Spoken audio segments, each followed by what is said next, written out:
Doodle, doodle, doodle, doodle with your noodle. Doodle on a poodle. Or not. Doodle when you found a notebook. Or blank page. Yeah, that would have sounded better. I'm gonna doodle something right quick. And it may look familiar. I'm not gonna bother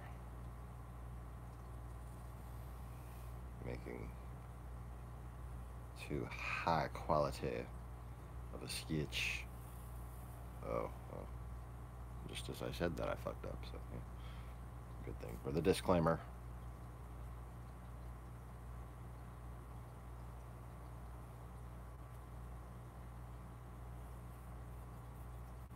I'm gonna draw a little symbol that something about it, when I used to see it on a video game, of all things. Oh. Let me fancify my backdrop.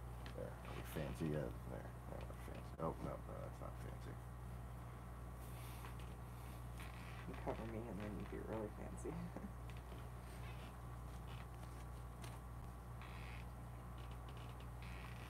Streamlined and a little less distracting. Sure. Because that's still up there from when I used to have the laptop and graphics presentations and bother with production quality while not getting any fucking credit for it from the algorithm. But anyways, I'm not bitter.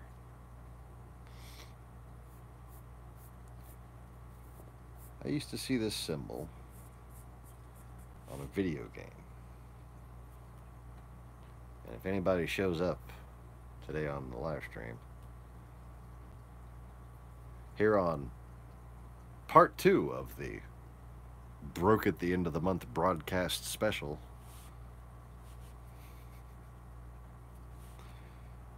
we're doing a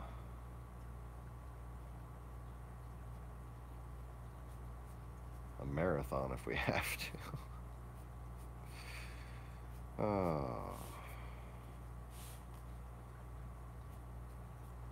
The girls knew when to charge.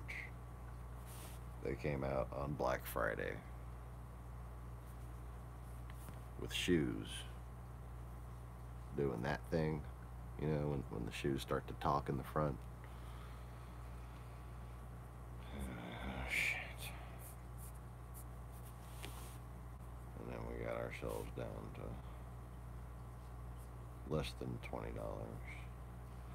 And then we got 2 packs of cigarettes.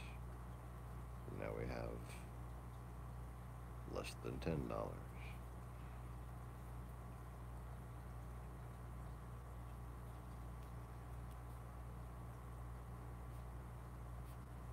But I am drawing this picture for free right now.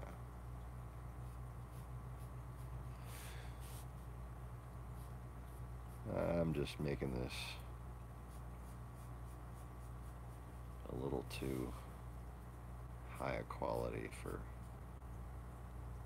need, I suppose. But I just want to get the proportions right.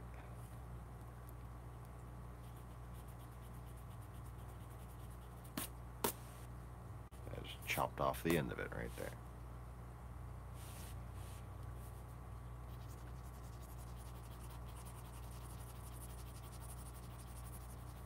So the video game, man, I used to see this symbol, and I was ready to kill shit virtually and see the blood splatter everywhere, and you know, let the bodies hit the floor, let the bodies hit the floor, as it were. And you know, let the torsos hit the wall and the arm hit the other wall, and then let the bodies hit the floor. You know, They had the roof. And this game was, let's say, mid-90s. Or, well, first one was early 90s. My favorite one to play was mid-90s.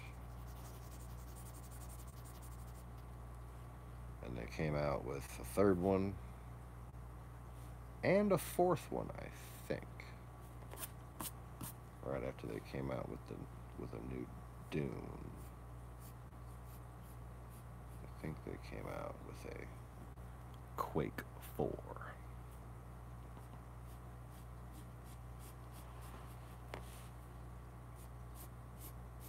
That's the video game.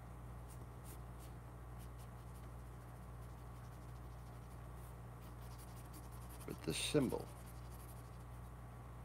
that they used, that ID software, an iconic, I thought, American company, I thought, had used. Or maybe it was a coincidence. Maybe it was innocent. Maybe they didn't really know what this symbol meant and who it meant it to. Maybe they suffer the historical amnesia that so many Americans do. It's very likely, actually.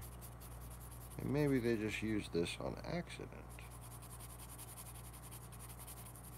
But when I used to play this video game, this symbol gave me a sense of deja vu that got me in the mood.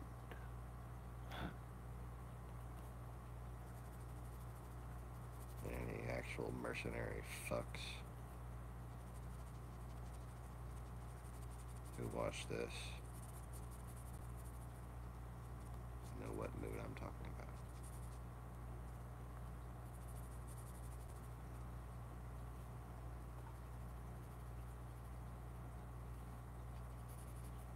But this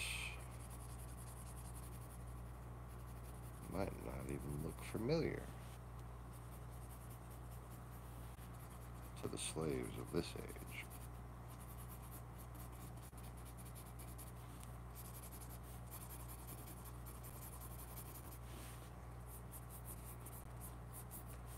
This might seem like nothing but the symbol for a video game. But this is, in fact, a symbol for the Scythian deity, whose name I have written on my notes. Tengri.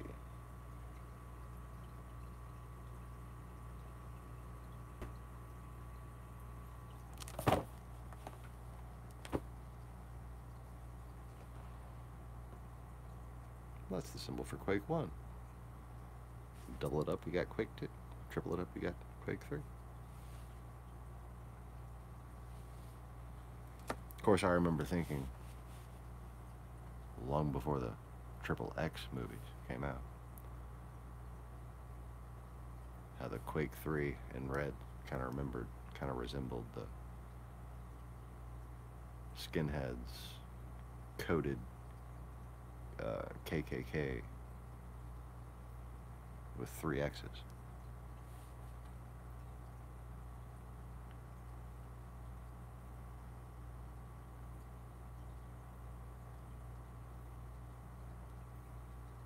Which is why I never actually saw the movie Triple X. That Vin Diesel?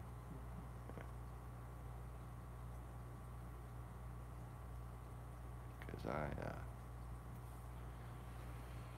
certainly resented having never been a skinhead enough. by that point.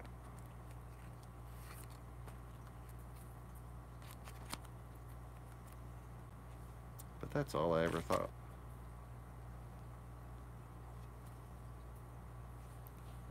And it never made sense. There was something that happened to me quite frequently in my younger years that allowed me to gain so much wisdom in my older years. I would see something and just know to make a note of that. Or I would have a feeling, like a really strong feeling, that I need to remember that for something in the future. Like, don't even bother now. But one day you're going to understand some shit about that. Just that kind of feeling. And that's one of the feelings I got. Or that's the feeling I got when I saw this pop up.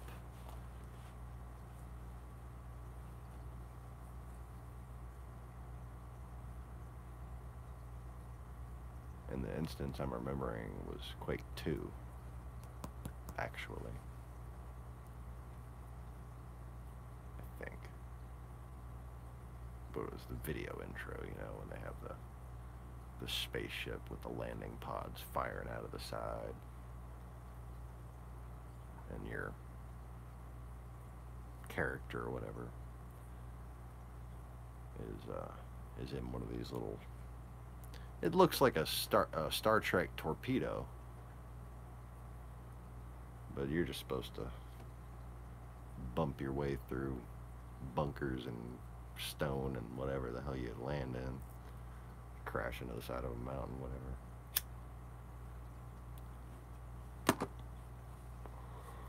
And then the game starts. You're just in the middle of all kinds of crash shit, and you just go around and kill everything. Yeah, simple to the point. My kind of game. Get really good at killing this shit. Go somewhere else, kill shit that's a whole lot harder. And the graphics for the time. Well, it was like the heyday of computing for geeks, because to get the money out of a game that you had to be a geek, or you could be rich and you could get okay performance out of a really nice Dell, but Dell really couldn't keep up with what a geek could build for themselves, as far as, you know, putting together a brand new fast as fuck video card with exactly the kind of math co-processors, or now they call SLI chips, that they want to work with.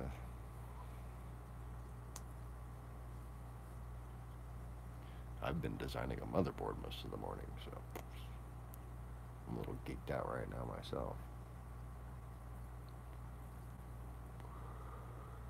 But back in the day, you had basically two types of 3D game environments, okay? One would be your software rendered, kind of glitchy, pixely, even if it was higher resolution, it would still have sort of a pixely quality to it, and it would never be as smooth during walking and transitioning as the other type of 3D rendering, which was hardware rendering. And video cards, when you upgrade your video card, it was all about the hardware rendering. And that's basically just the video game gets to have a more direct line of communication with what's on the screen, as opposed to going to the processor and the memory and then back to the processor and shit like that. Okay.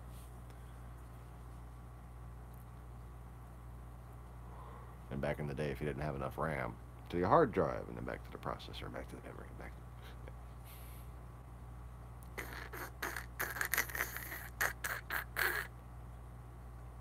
miss the sound of grinding hard drives, that's for sure. What has this customer done to their computer? Oh, they've downloaded everything. Okay.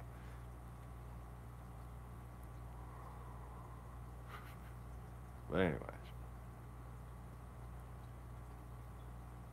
So when you get your nice video card, you'd get to even, if you had older games, you could play those again, and they'd look prettier than they used to. But Quake 2 was the shit for a few weeks or months until Half-Life came out. And Half-Life, ooh, there you had a fucking experience of a game right there.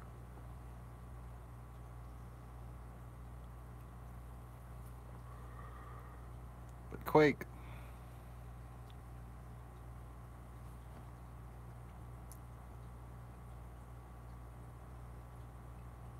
it was about some weird satanic shit.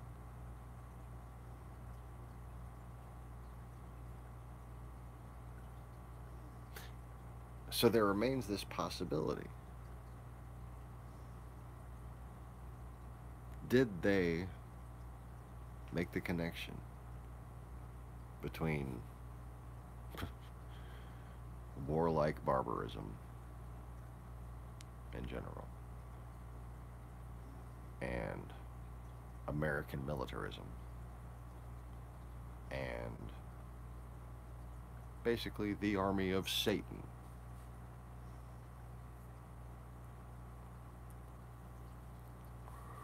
Because Quake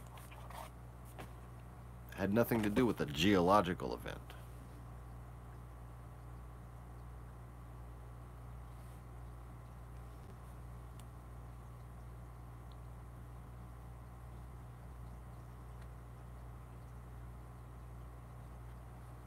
So,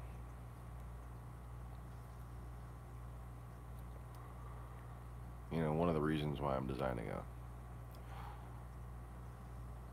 cell phone to be better than all other cell phones ever made and to remain that way for an indefinite period.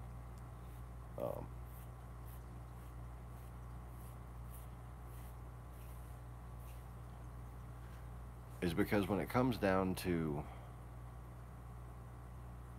judging things, when it comes down to analysis of the world,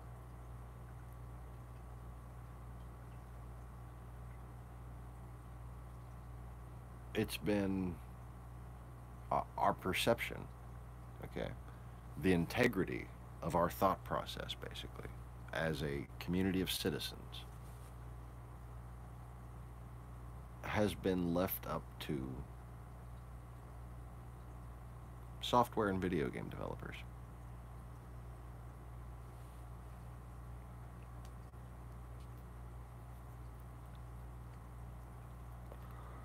And foundationally, here's a sticker. From the beginning, our excuse me.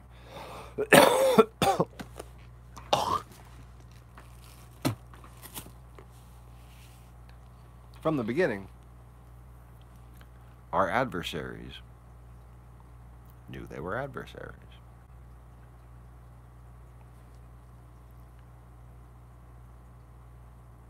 But most of the people who were our first line of defense left to be such without knowing it, basically. Had no idea that a central adversary even still existed.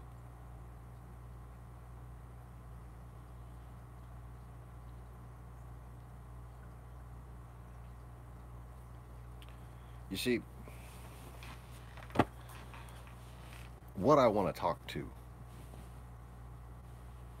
like, people in government about, and what I don't generally one of the many things I don't generally bring up on this channel, because it is so sensitive a subject to discuss in detail, because being able to see this strategy and being able to point out and basically algorithmatize it,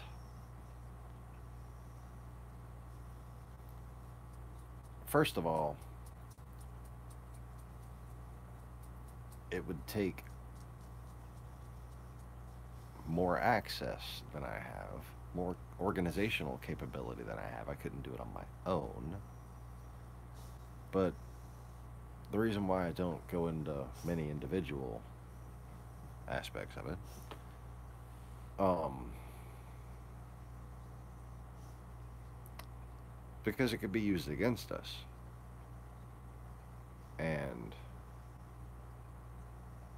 it's not so much the risk that I'm wrong about anything, giving our enemies ideas. Um, it would give third party people ideas, because obviously this is an open platform and I don't know which countries have spies that watch this channel. But there's also the matter of, you know, the enemy strategy works until you know it, but then knowing it only matters until they know that you know it.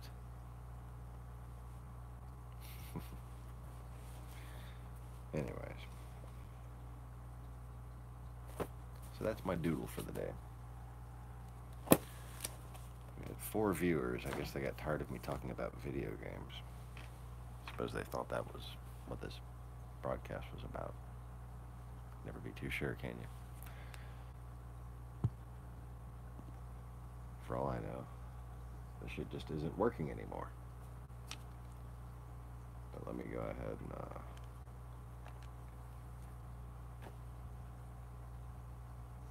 quit the PlayStation. Give myself as much bandwidth as possible in case we're having these difficulties that we've been having lately. The broadcast just doesn't seem to want to work.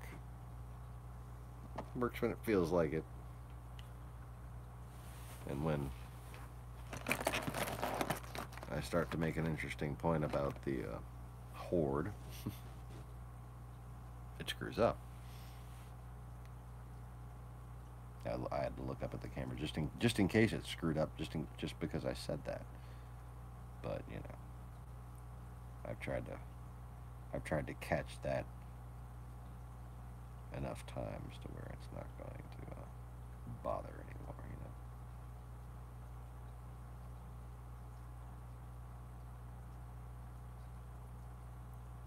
But of course, usually it's got to be some details about the horde that screw it up.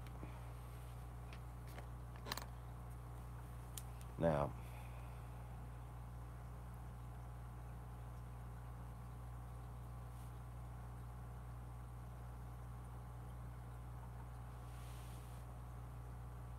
it could be a if there's any, you know, CIA types who still watch, it could be a matter of a forced memory management glitch.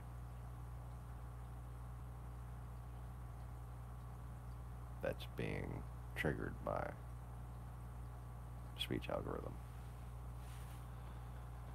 That's my best guess, because I cleared up some memory and it hasn't seemed to be doing quite as much. But now I don't have viewers because I used the code word infection. I was getting viewers almost every broadcast for a while there.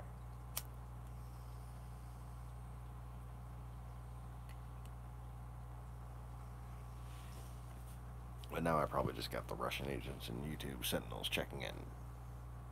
Oh yeah.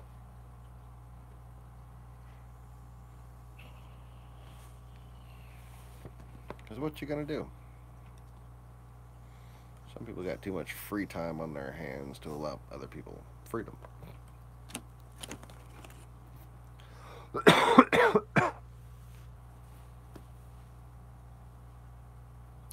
anyways.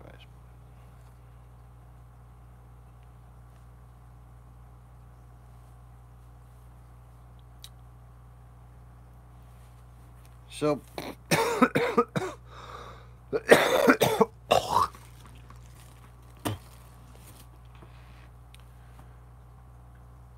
who is the Horde?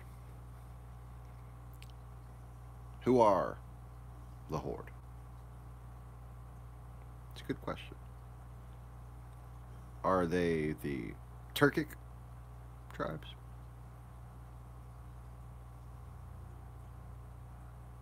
Kinda. You can see them as that now. Some of them. Among them, you can see the Turkic tribes as being among the Scythians now. Kinda.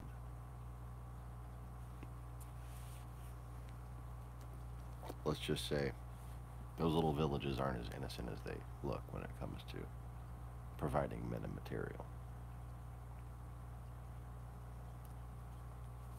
But let me not do licorice, even though I can feel that I need to clean my teeth. I'm gonna not sit here and suck on a licorice stick during a broadcast. Like a good little fake TV personality.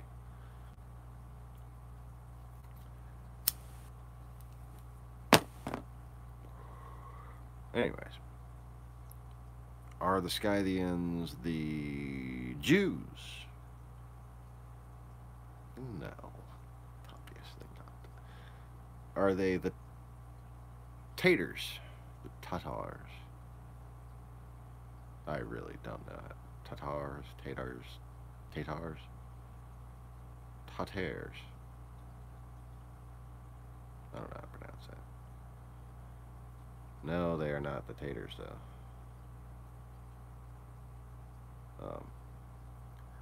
One of the first Mongolian horde generals, Temujin. He kicked the shit out of the Tatars and the Turkic tribes.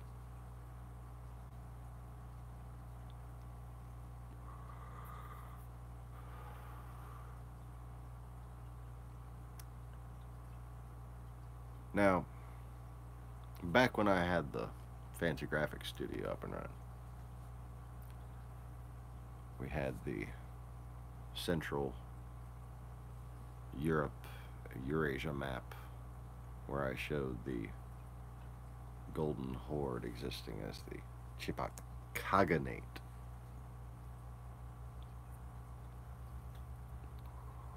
A Khaganate versus a Khanate.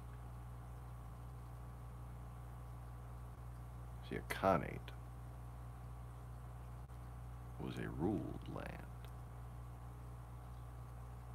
Khaganate isn't a later Muslim thing. It's kind of what it seems to be perceived as if you don't look into it too deeply. A Khaganate is a lord's land. A horde lord. I'm not going to do a little dance. I'm refraining from doing a little dance. Kind of want to do it. It's a horde lord, horde lord. Okay. Lord of the horde. I'm sure he river dances. You'd have to. He's Lord of the Horde after all. Can't you picture Putin river dancing? Didn't he tap dance as a fucking thing? I don't know. He was playing Mr. Karaoke one night back in 1999 while he was fucking taking over everything.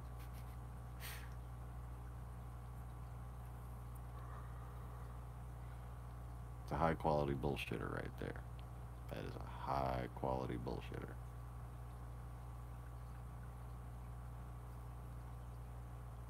The only thing that ever made him nervous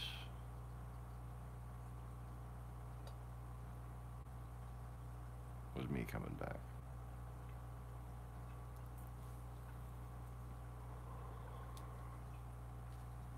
And you could see that in his speeches and his interviews because he was flawless up until right about that point where I begin my bitching.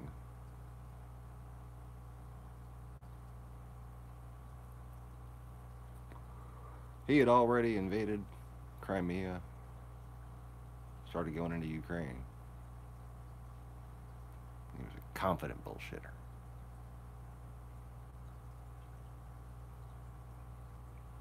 But then there was some pesky American asshole who made a group on Facebook. Support Ukraine, USA.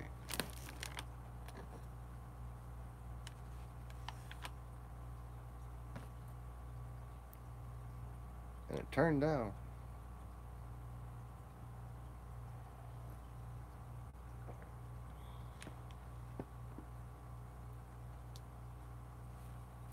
the person who started this group was like the voice in his head that he couldn't recognize as a voice until it was too late.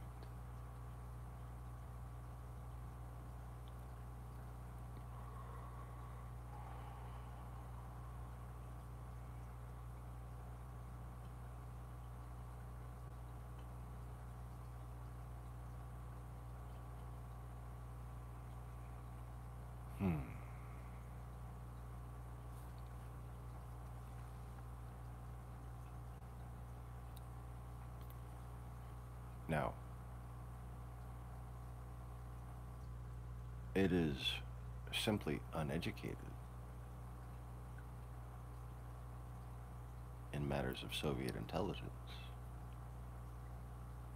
to assume that I would be delusional for thinking such things.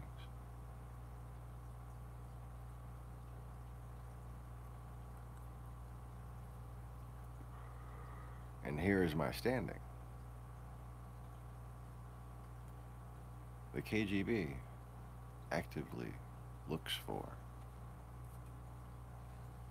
historically speaking, according to Bezmenov,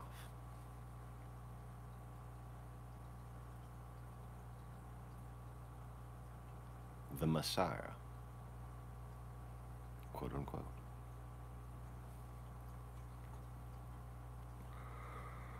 Now, Messiah is a word. That word has meaning to different people.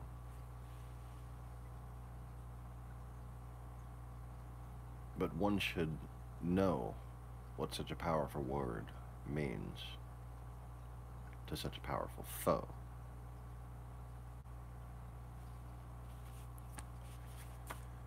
And that is basically the one who sees the Matrix. I don't know if I have cool enough sunglasses to be Neo.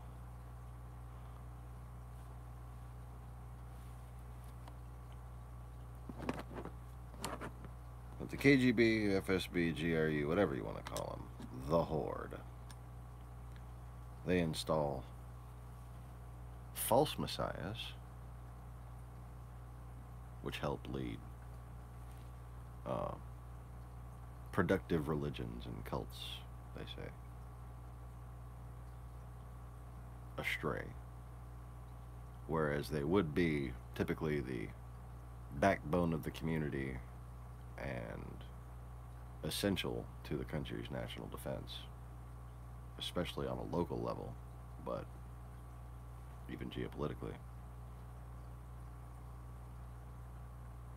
You have to use those false messiahs to corrupt those institutions. You have to use false prophets, false preachers, false educators. And when it comes to Christianity, nothing works better than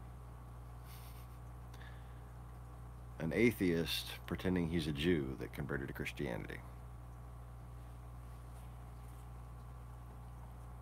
Because, you know, it takes the arrogance of an atheist to sit there and bullshit a crowd of people just for being naive enough in their eyes to put money in a collection plate.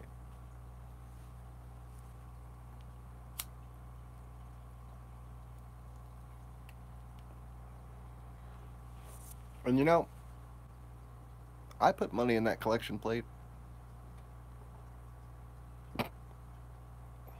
many times. Hell, I think I even put money in the collection plate for those guys that come and rip the phone books and bend iron bars. Yeah, yeah, they came to at least 2 of the churches that I went to.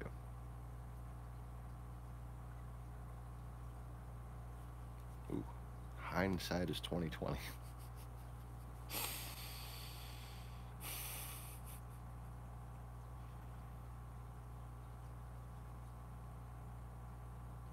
Even without steroid enhancement.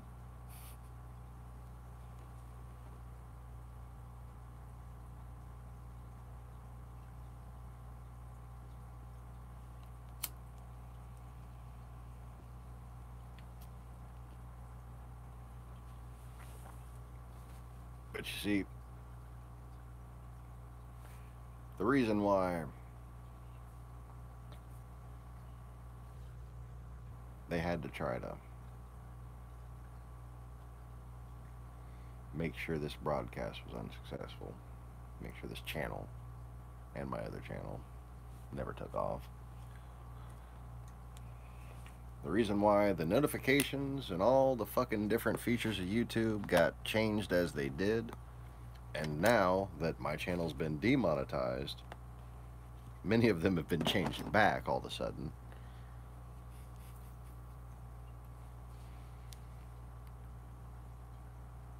Is because of an aspect of civilization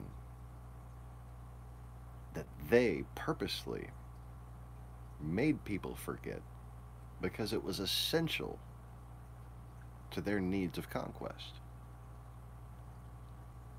A philosophical aspect of society that we have been brainwashed to forget, to reject, to consider it a heathen thing or a novelty at best. And that's reincarnation. But when you look at reincarnation as a scientific fact and a strategic anomaly to be aware of,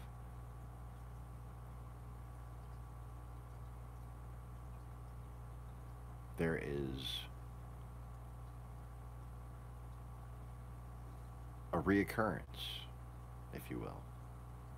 One person always seems to manage to be a pain in their ass.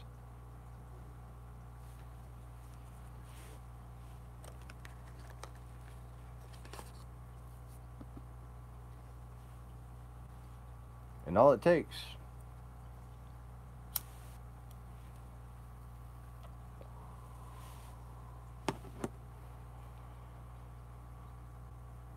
to recognize them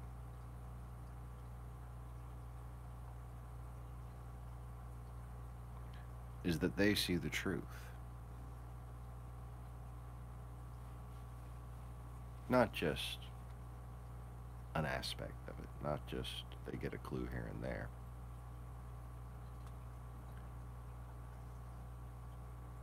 But they see the overarching pattern of history.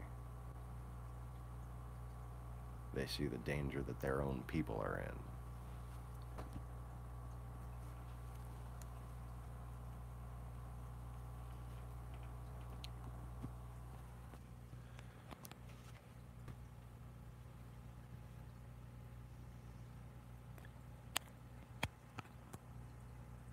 And they try to warn their own people. And are almost invariably initially rejected.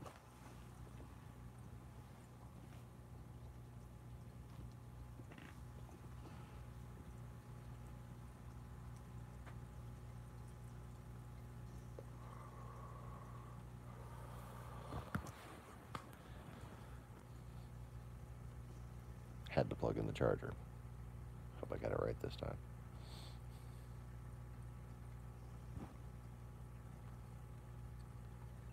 Well, the Russians refer to this as the arrival of the Messiah.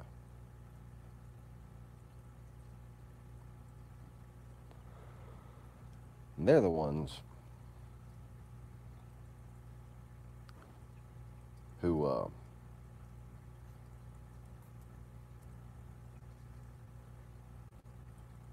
they kind of look like Satanists.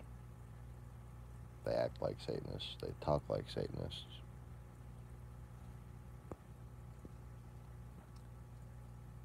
If it was a duck, I'd say thuffer and thuckatath.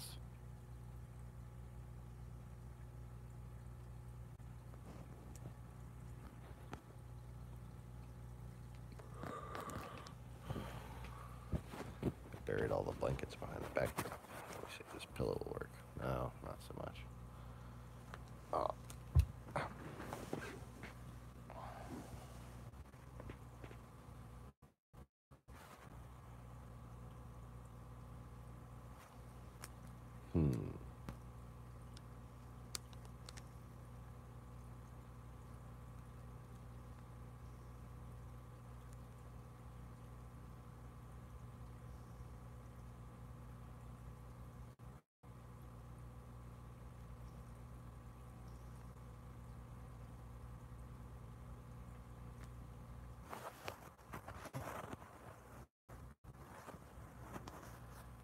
Anyways.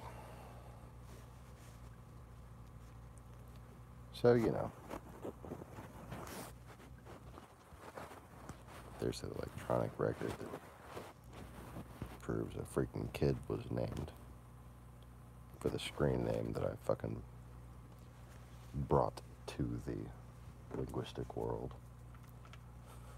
Just happened to type out a pattern of numbers or letters, whatever those things are called. And that day, a child was fucking named according to my daydream. It might not have been that day. Probably was that day. But all I can verify is that that kid was the approximate age that he should have been when I went to verify it on Facebook, just to see if he happened to be on Facebook. There he was. 14-year-old looking kid in his little baseball uniform.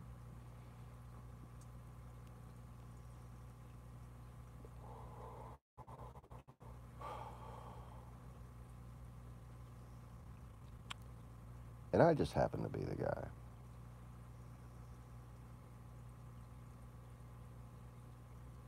who, when it comes to knowing things like the Ukrainians have come to know, when I started observing them and started communicating with them and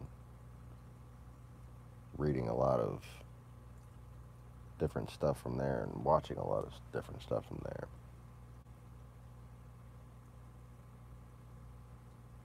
it just started to jog memories and make me think of my past, the past. And then I was able to analyze play by play exactly what the hell the Russians were up to and exactly how wide it reached. Starting from the present and then going back into the past.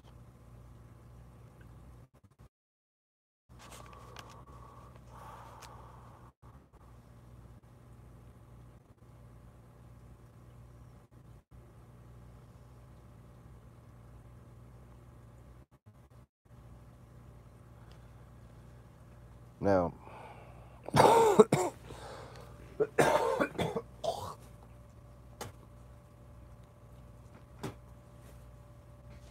excuse me. What I was saying in the previous video about the writings of Pontius Trogus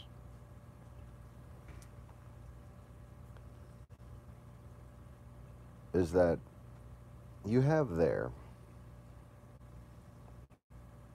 from, I think it's just over 2,000 years ago, or about 2,000 years ago. I think he was before Christ, right? Um,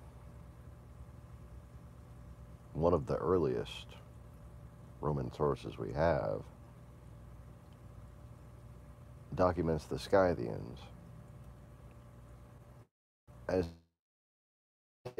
as having two nation states that we now teach our children, teach historians teach were independent states. Now, I don't know if, when they go into Parthian history, do they talk about the origins properly, but um,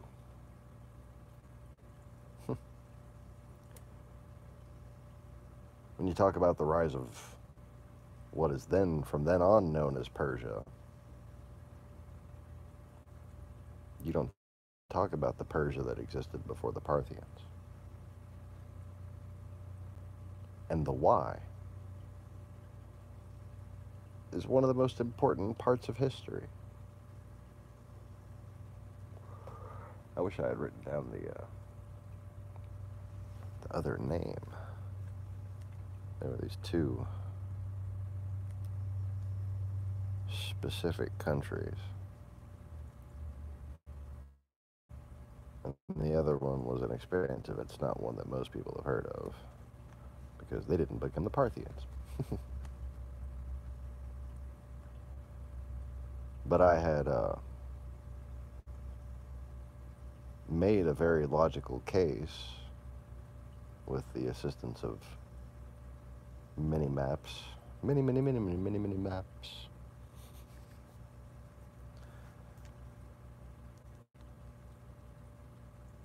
that the Hittites, I mean, I've gone through,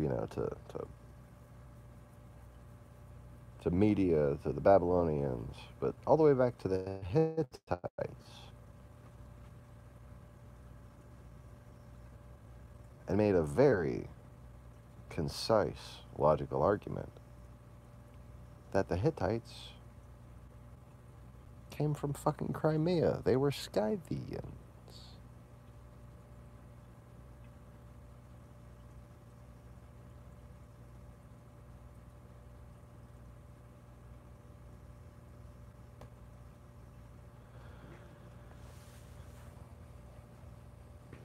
And we've got a pattern of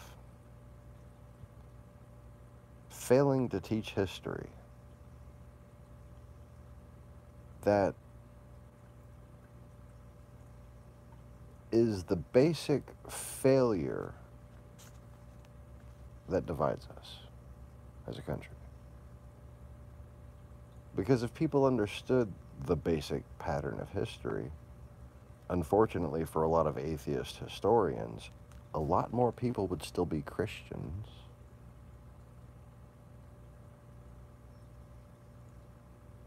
But more importantly, those Christians wouldn't be dicks.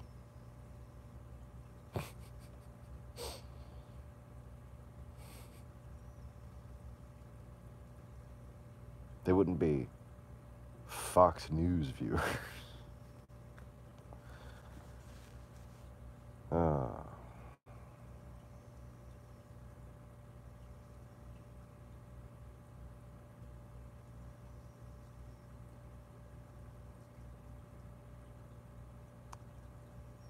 Intellectual sneering is just as damaging to society as Bible thumping.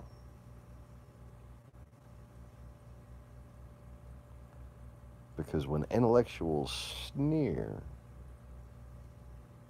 the Bible thumpers can't read over their fucking thumbs and actually see what's in there to understand it.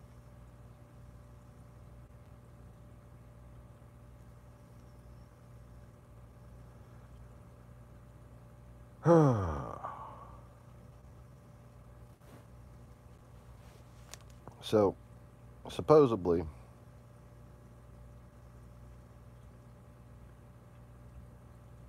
the West thinks the Horde ended because of Marco Polo. Marco! Not seeing if my wife would play along. Apparently not. She might be asleep. She wasn't feeling good. That's why she's home. Not feeling good either. That's why I look fucking dazed. I'm not getting enough oxygen. And it's not because I'm smoking. I got that respiratory blah and mild fever going. So, oh boy, I just got over a cold. What's hitting me next?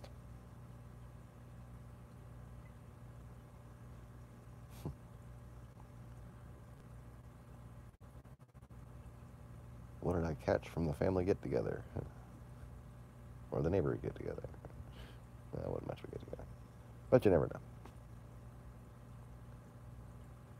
know. Anyways.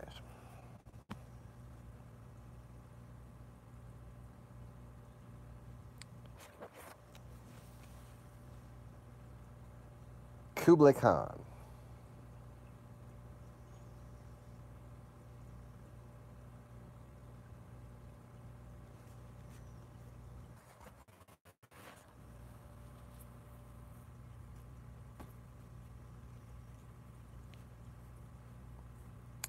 And Marco Polo.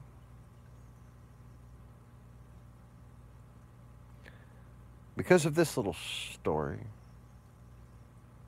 about the wonders of the Silk Road,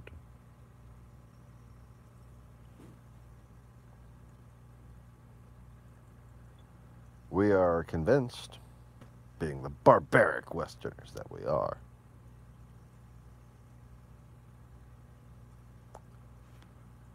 that the Horde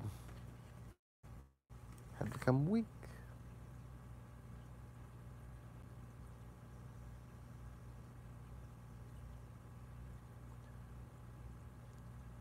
But I think historians lack judgment, lack analytical ability on a basic fucking level when it comes to Marco Polo. Let me tell you how full of shit Marco Polo was, and how full of shit you are for taking him seriously.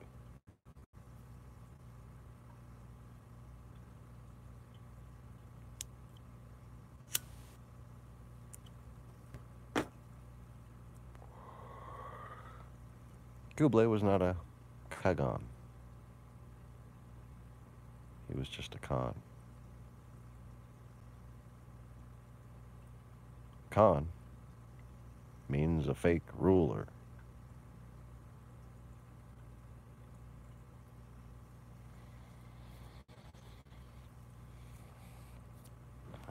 What you don't even understand is that a Khagan isn't even a great Khan. Isn't even the top of the ladder. But that's a little more advanced, I guess. That's beyond basics, as per my claim. But what is basic, that you should know, but you just don't seem to get,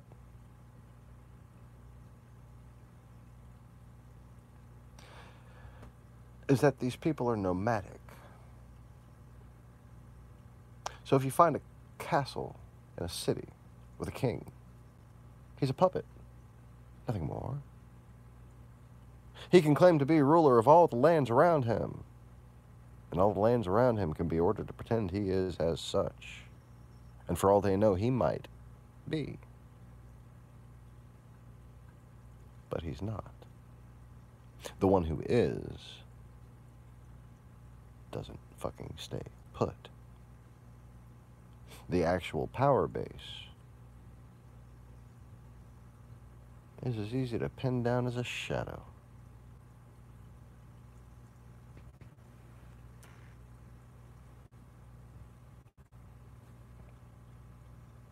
But these are the things that people these days don't know. But I remember. And I can prove that I'm correct on these things without argument.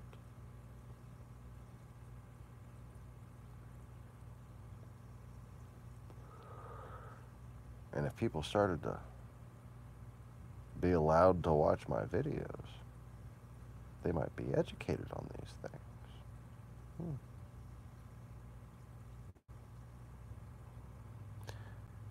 And the reason why the Russians fear the rise or advent of the Messiah isn't for the same reason Westerns and atheists and historians and different people fear it. Because they misunderstand what it means to be me altogether. They consider it some sort of a force of fanaticism, a cult of personality, if you will, when in fact those are warnings of false messiahs.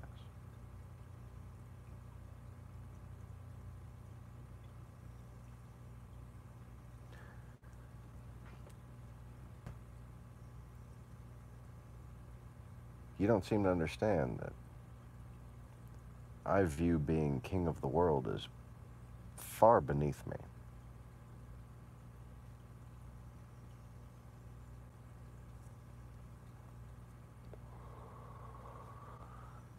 And as far as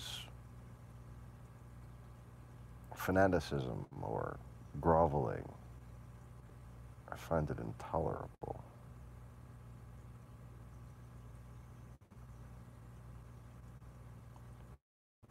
In fact, I enjoy my privacy.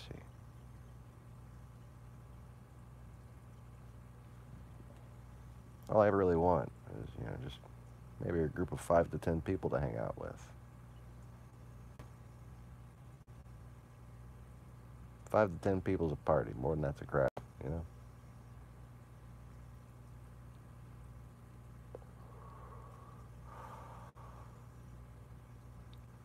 A baker's dozen.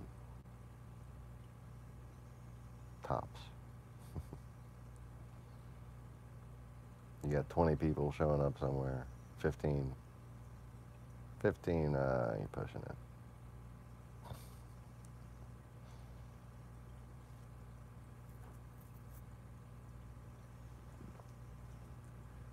But I've stated from the beginning, I'm not that guy.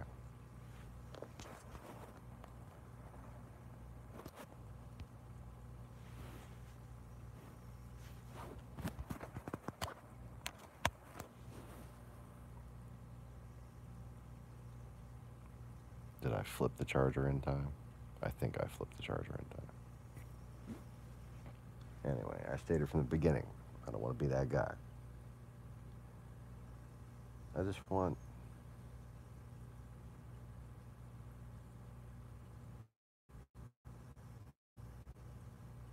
first of all, people to know fucking history.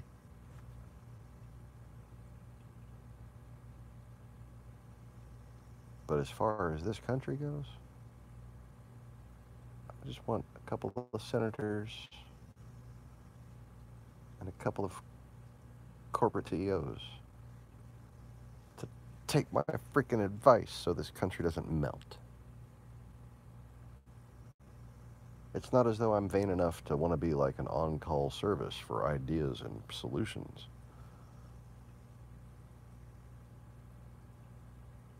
I don't imagine some sort of court where people would petition,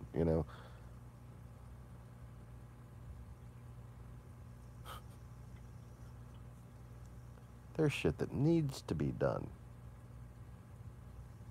I just want to counsel people on how to do it. for no other reason than that they don't seem to be doing it.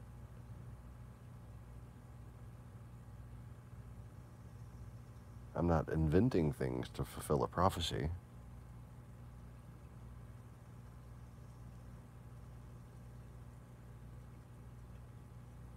This has been going on longer than the invasion. The invasion occurred from, but at the very least, the invasion does more. The invasion of Ukraine, that is,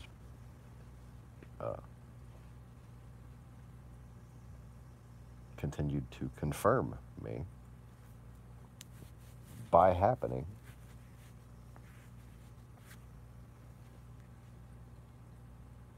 Oddly enough, at the time of our wedding.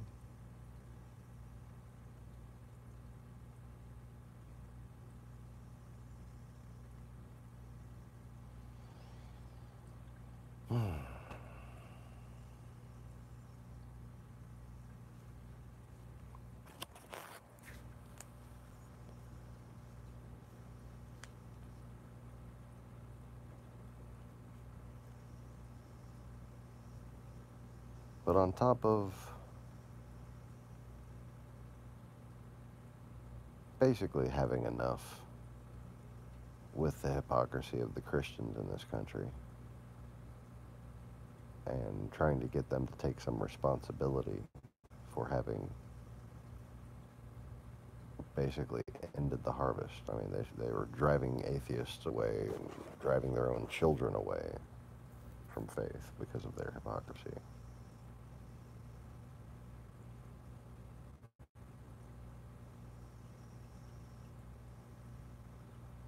I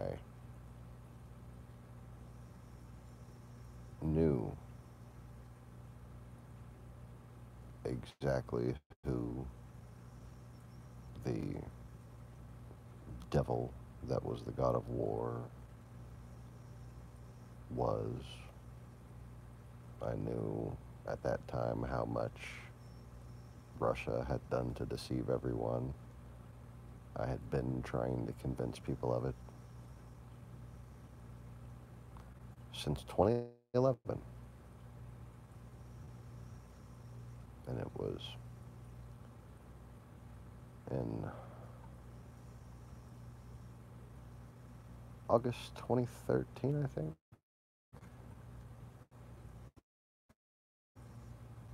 that I basically said, fuck it, come forth. And a couple months later, we had the Maidan. Right after we finalized our wedding plans.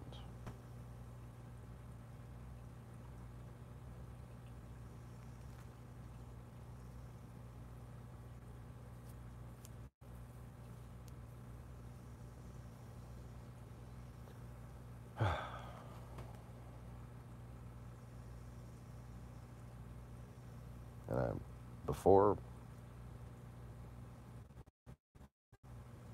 still in August, I told my wife. I told them to come forth.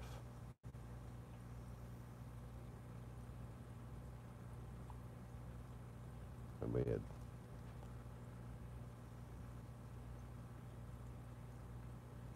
started planning the wedding and ordered these prayer cloaks. And I had put one on my sword rack and sort of made it a war shrine that whenever that shroud came off of those swords, the war would start. The holy war. Hi.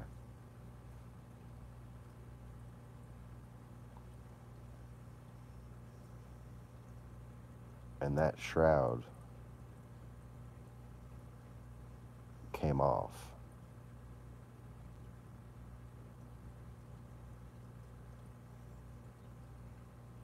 right before blood was shed in Ukraine.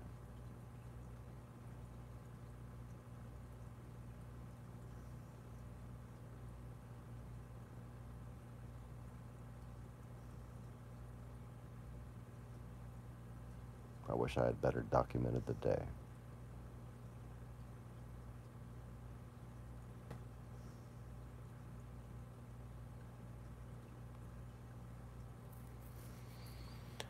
I was content to have my wife verify the occurrence for me, so that I knew that it happened the way I was seeing it. This is what I said this was for. That came down. Get ready for the war.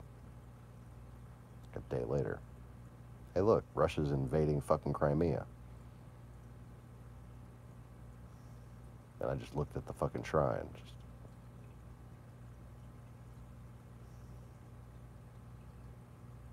I told my wife about it, and I think we both cursed the cats for knocking it down. So because of the cats in fucking Crimea. No. I don't even know if it was the cats. Probably though.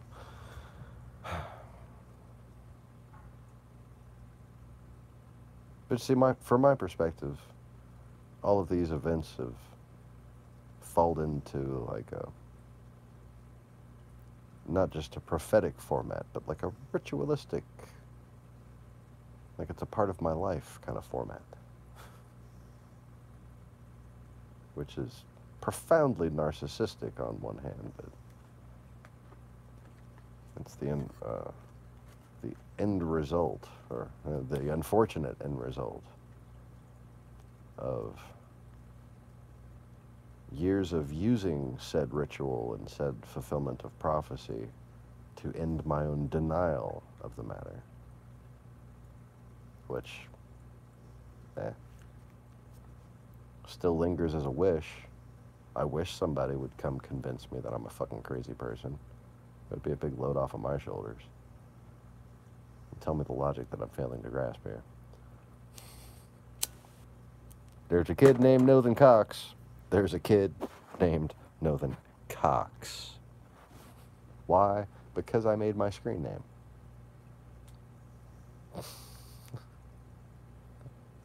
That's it.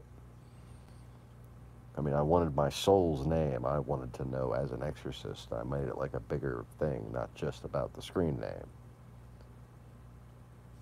But when it all comes down to it, I just fucking made a screen name. And I had a weird thought process that could have possibly been a conversation with God, or a delusion, or a demonic message. But there's an actual kid named Nathan Cox. Delusions don't create children.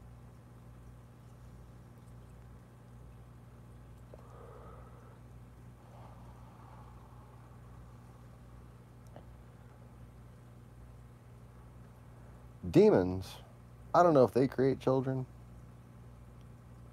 but it didn't look like they created this kid. Fucking adorable ass kid with a little baseball uniform. You know, looked like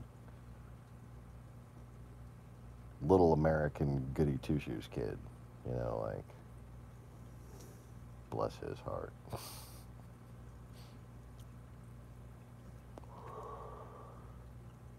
But last I checked, it's been, 5,300 or so years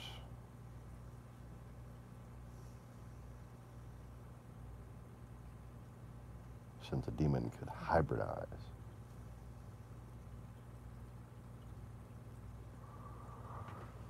$2,000 since they could even choose a body. You're welcome.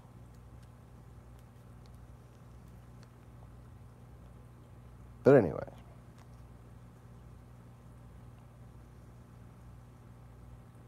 there was this one entity, individual, hypothetical being that could, like, spontaneously create a child with a name. Oh yeah, that's God. Oh yeah, forgot about that. Yeah, okay. That actually makes sense. Okay.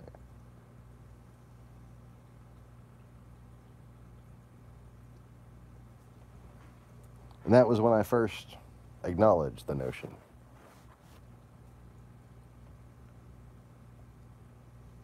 that the platypus is a clue.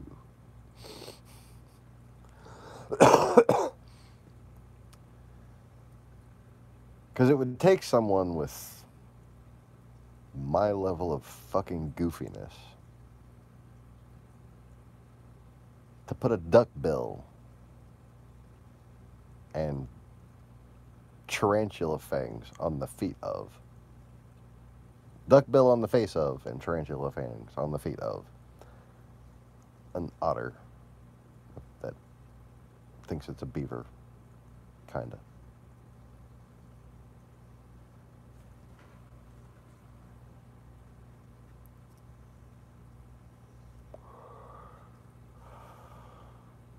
Might be part dachshund, I'm not sure.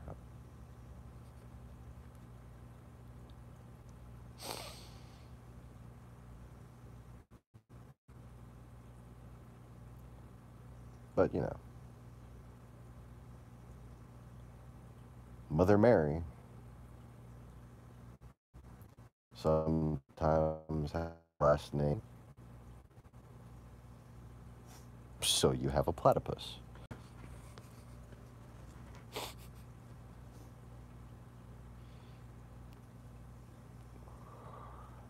God was creating animals one day, and before he got to Australia, the goddess said, "Here, try this shit."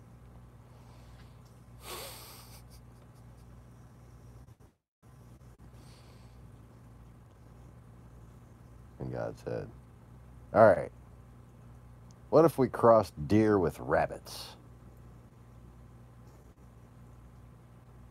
But make them, like, tough enough to kick the shit out of you."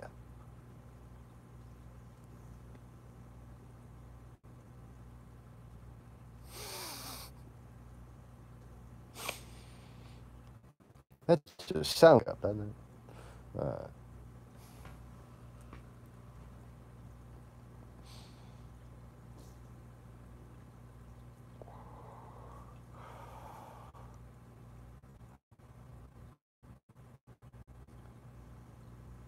Let's make a teddy bear that'll bite your face off. But only put it on this one little really pretty island.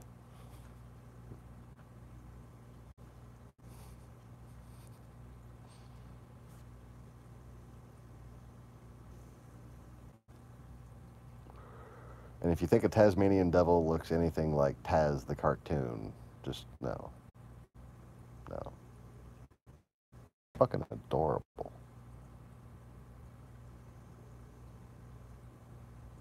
I just want to let it bite my face off. Anyways, I'm having a little too much fun with that.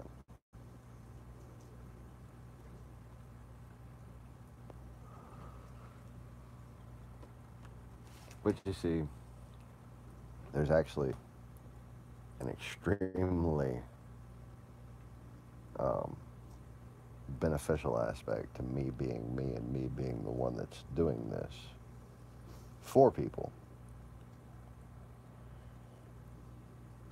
And indeed, what makes it a selfless act, actually,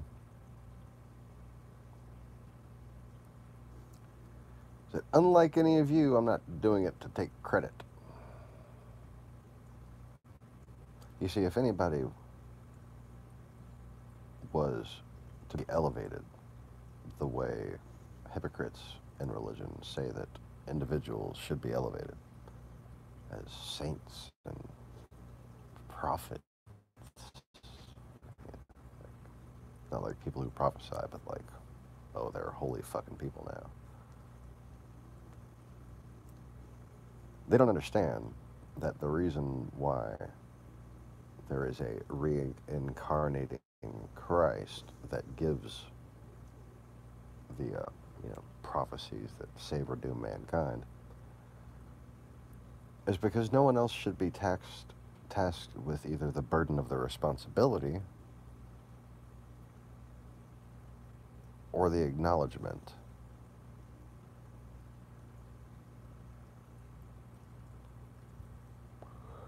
Like, okay, first of all, if you were the person, who the fuck are you that you should be the one that should save the world?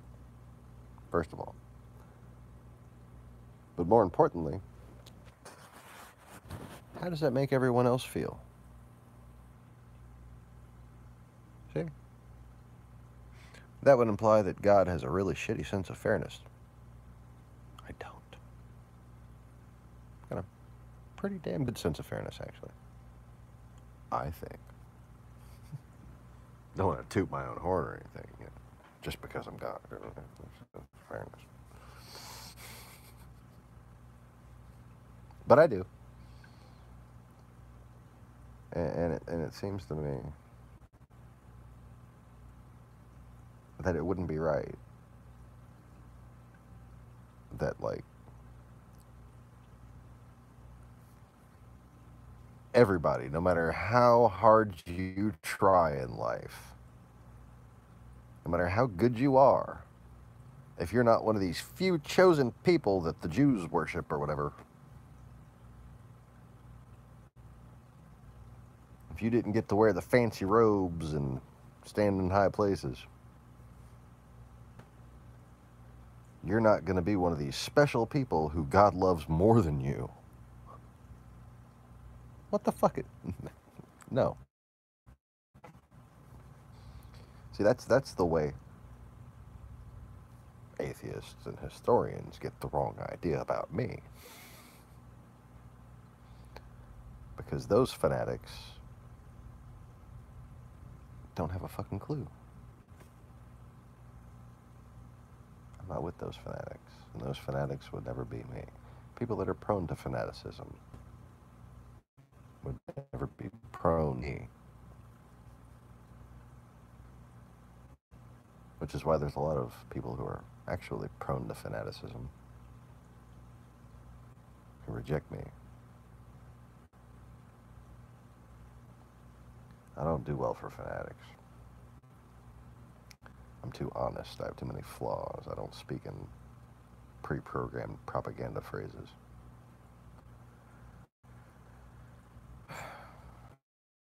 I make up an assonance in real time.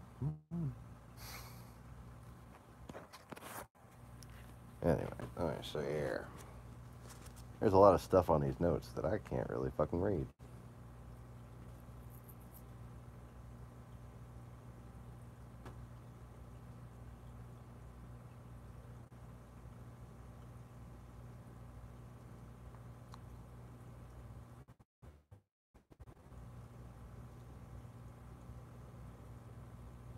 That took a second.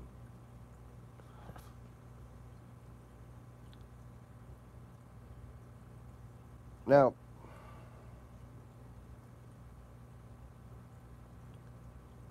I never said I invented the question mark or anything.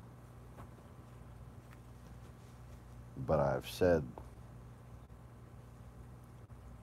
some stupid enough shit that might indicate that Caesar was or at least a Caesar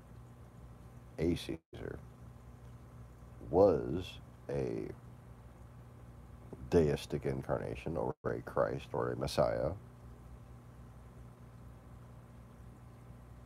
And, you know, that would make me be claiming to be Caesar. And that's fucking dumb, but it's probably true.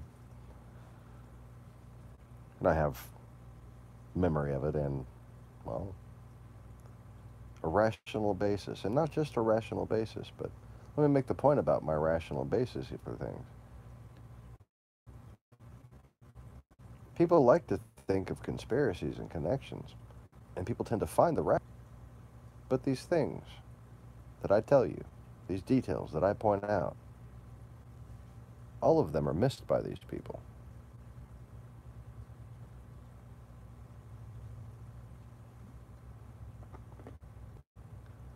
And when somebody has theorized something that I said, I say as much. I say people have theorized this.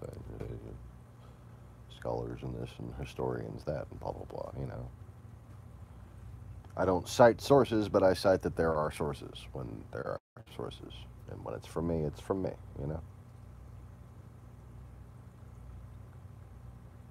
And I'll usually cite the source and then point out the unique way of looking at things.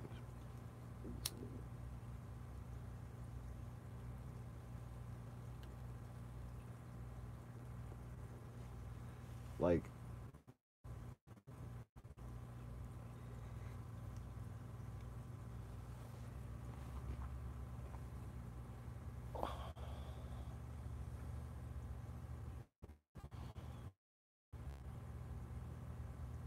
people know about active measures.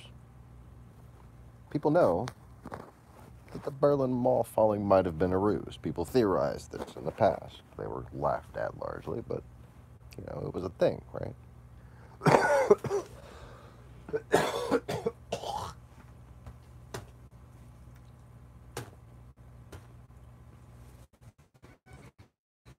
Starting to get clogged up in the news. Well,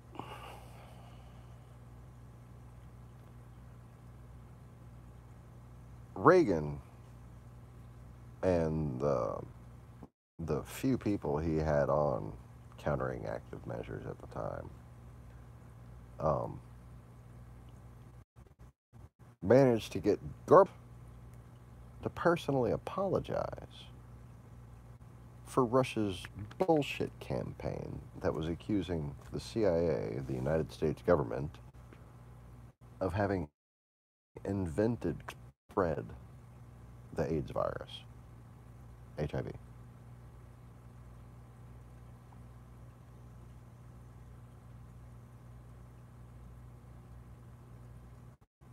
And people know that this happened. People know that Reagan and actually um, it was W. Sr., more than likely signing off, right? And W. Sr. becoming the next president.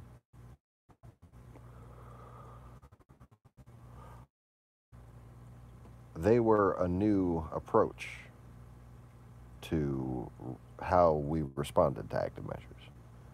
So before this happened, we would figure out this bullshit story and we would basically neither confirm or deny it. Okay? And from this, you have the entire ufology scene, basically. You might notice that most of that occurred before this period. And most of the things where they were kind of willing to confirm stuff and show us stuff happened after this period. And they did it a lot of it in effort to debunk it, but they would at least let us see shit, and then people would expand their theories and mutate their theories from there. But these notes are not very helpful.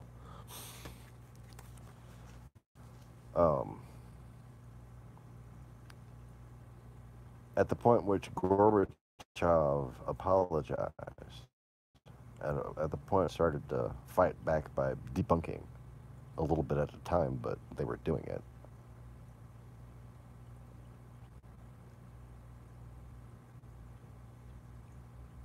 We never considered how much of a provocation that was.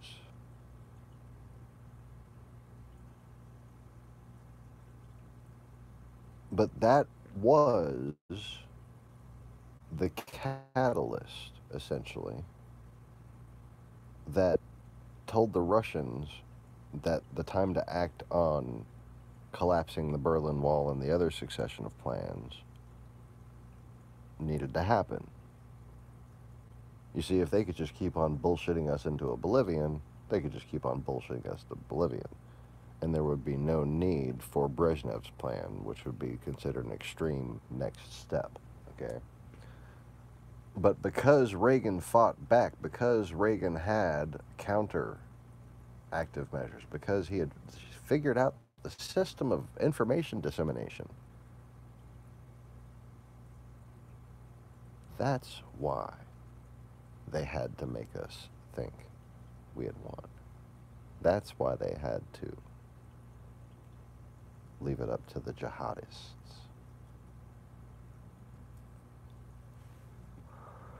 And that's why they began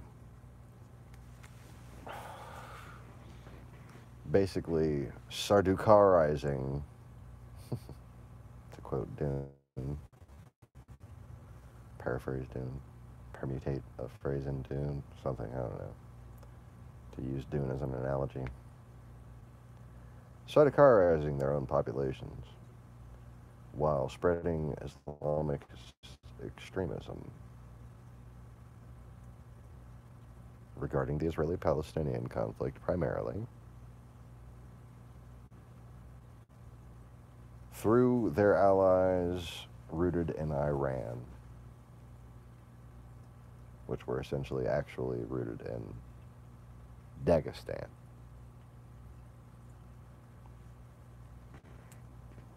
Where you will find a Turkic-Mongol tribe of Scythians. Yeah. They're the ones who actually control the Iranian Revolutionary Guard. That's why it basically blew up from that side of Iran. Because they didn't have the internet back then. So you can actually map shit out a little better. Fake news in those days traveled a lot like armies or religions. By foot and word of mouth.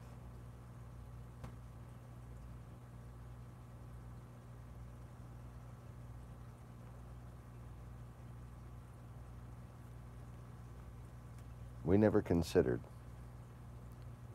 that the wall falling, the Berlin Wall falling, was itself active measures.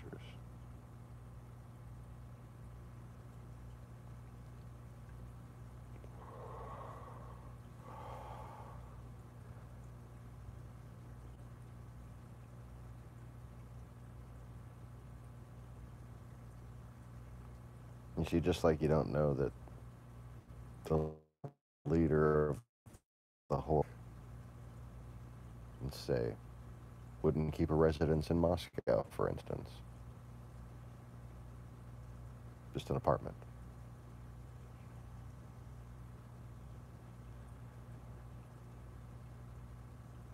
People don't really understand what Caesar was, or what a Caesar is.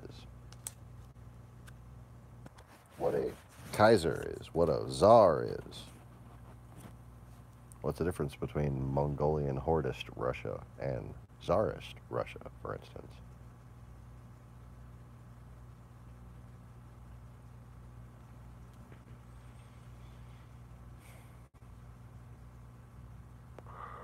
Oh, if you knew who my wife really was.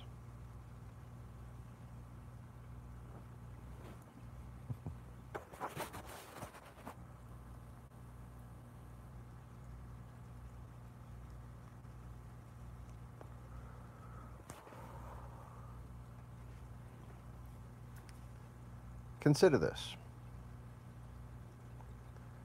When we learn about actual history, we learn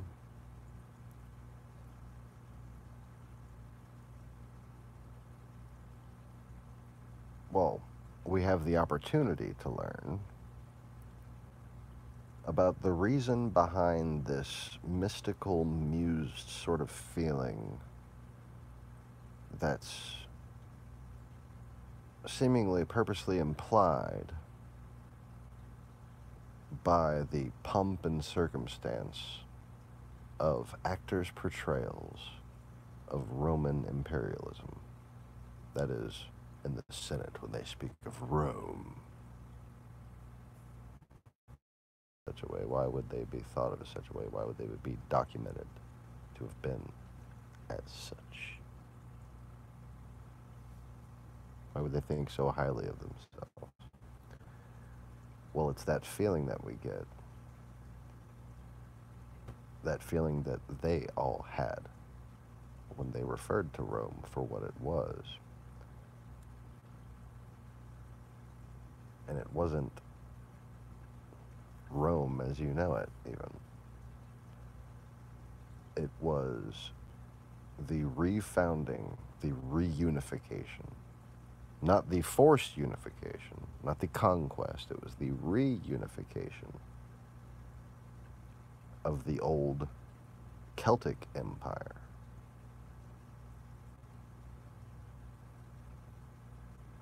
As a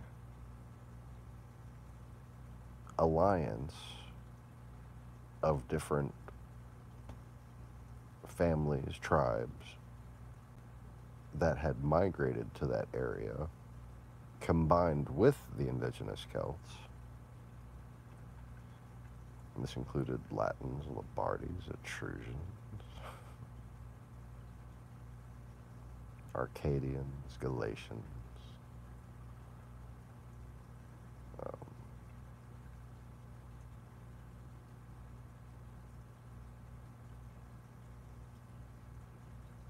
and all the people who actually belong there.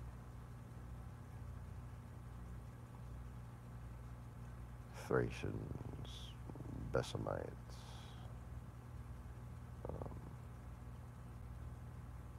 Caldarians,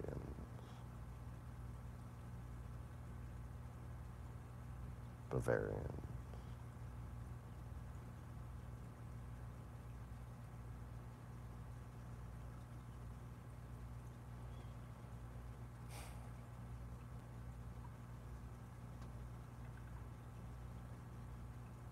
Everybody was sort of in recognition of what once was, and they revered it as their best hope for restoring their own lands. They revered it as the best hope for resisting the horde. And they remembered the horde. They knew of the Scythians. Think of what the implications are of what Pontius Trogus had documented. This nation didn't conquer other nations.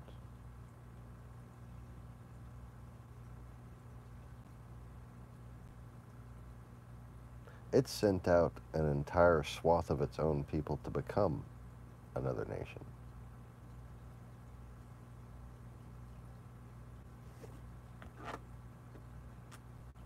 To intermix and overshadow the culture of another nation. Kind of like Russification.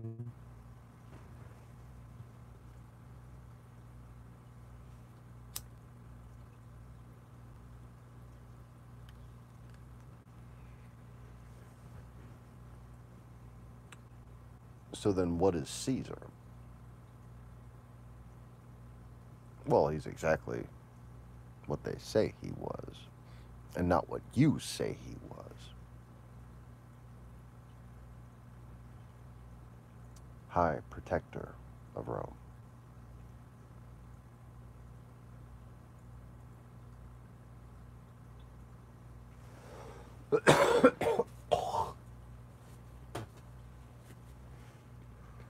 Proconsul. A proconsul becomes High Protector of Rome. They basically achieve a rank of temporary governorship of the state as a governor elected among nobles in their province. They are approved by a vote of all the representatives of all the provinces, which is called the Roman Senate. Now, it's up to those provinces whether or not those representatives were nobility or actual elected representatives. elections weren't really considered to be a practical matter in nation states, only in city states.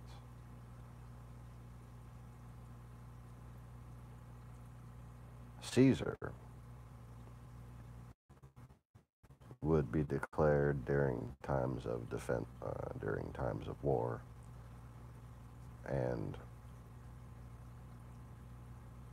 it had been the result of the populist propaganda that was trying to diminish the status of militarily advanced people, like elected militarily, elected through military um, exploits and honorable deeds and whatnot, um, who were sent to the Senate, trying to diminish their power, became a matter of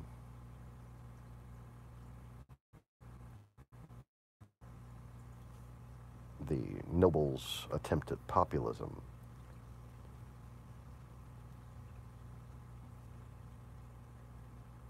Sorry, Petey's starting to get aggressive, just in ways that makes me nervous a lot. Train of thought.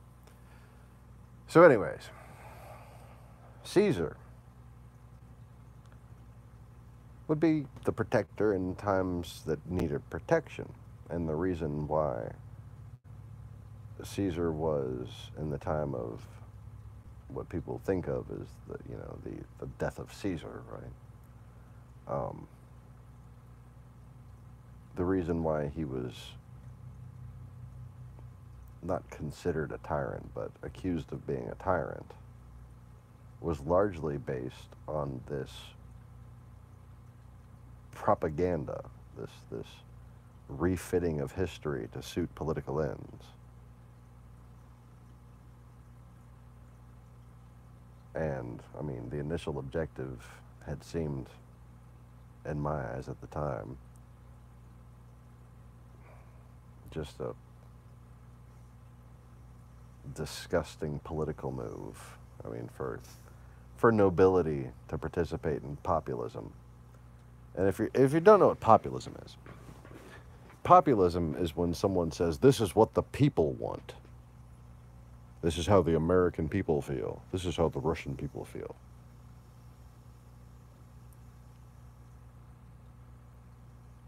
And they don't speak rationally and say, a majority of people feel this way. A large majority of people feel this way. A vast majority of people feel this way. Most people in America, people who speak hyperbolic, deceptively, to make it seem as though it's only logical for people to get $15 an hour minimum wage. Really? You think that idiot screwing up your order at Burger King deserves $15 an hour? I mean, I'm not saying firing them, but,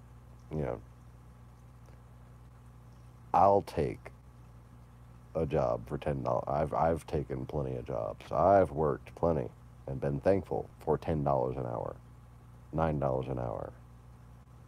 I started working at $5.15. That's bullshit. Much bullshit. You can't really feel like you're accomplishing anything until you get close to $10. You're like $8.85, and you're like, oh, I'm making some money. I can pay a couple bills here and there. But I think 10 is the minimum wage that we should be compromising at. 10 for adults, for full-time workers, for part-time children who live with their parents, non-emancipated individuals. $5 an hour is plenty.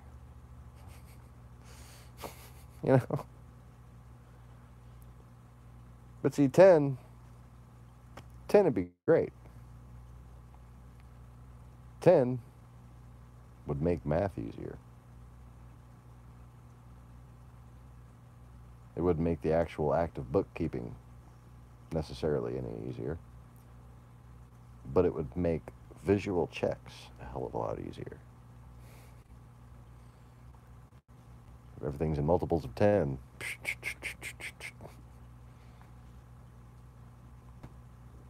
Let's face it. When you raise the minimum wage more than a few cents, more than 15, 20 cents, 30 cents, something like that. When you raise it 50 cents, there are people at different companies, I was one of them, who just earn their fucking way up. I just earned my way up from $5.15 to $5.35. And I was proud of myself. Because I was a moron. You know, I had a unreasonably good work ethic.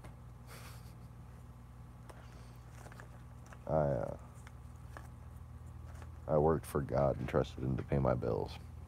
It's just that simple. Because I knew what I was going to make was never going to be enough to cover unforeseen circumstances, even if I, you know, that's what's true for, that's why people say you can never have enough money. Because you can't. You can never account for unforeseen circumstances. Because when you get more money, you have more liabilities. So my philosophy is as follows. Do your work as if you're working for God who is watching. And trust in Him that your bills are going to get paid somehow. And, you know, that's where being able to hunger fast comes in handy, let me tell you. But anyways.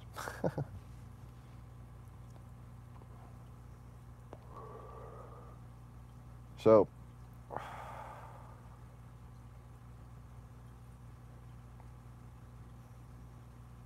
distracted by the lack of any comments or communication ever since. What, Conway said what's up once since the infection thing. Infection with a K.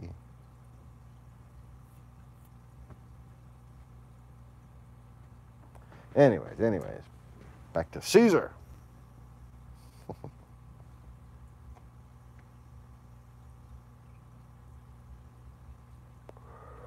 I think I dropped off a thought there, something that I can't fucking remember what it was. This wasn't in the notes. Notes say Caesar.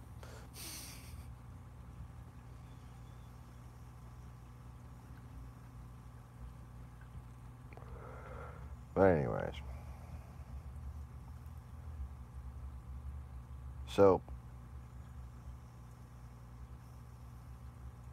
for a while you had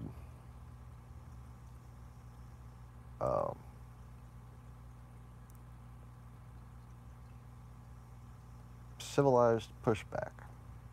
You had the expansion of feudal territories from what's now known as Crusades for some reason. These expansions were back into Mongolian territory. Or back into our territory from where the Mongolians had fucking conquered.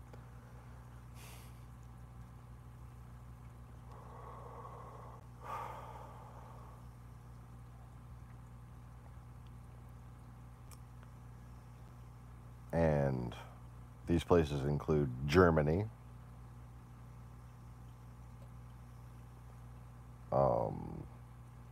Latvia, Lithuania, Belarus,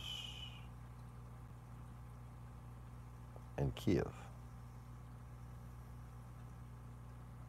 Doesn't include Moscow.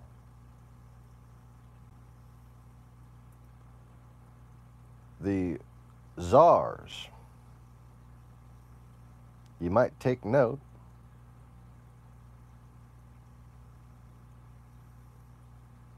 were established in these areas.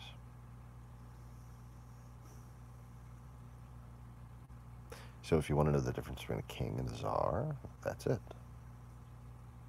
Why are they named like Caesar?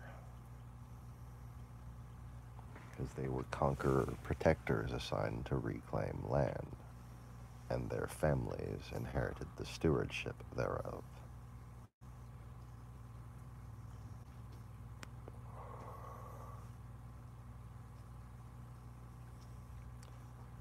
Well,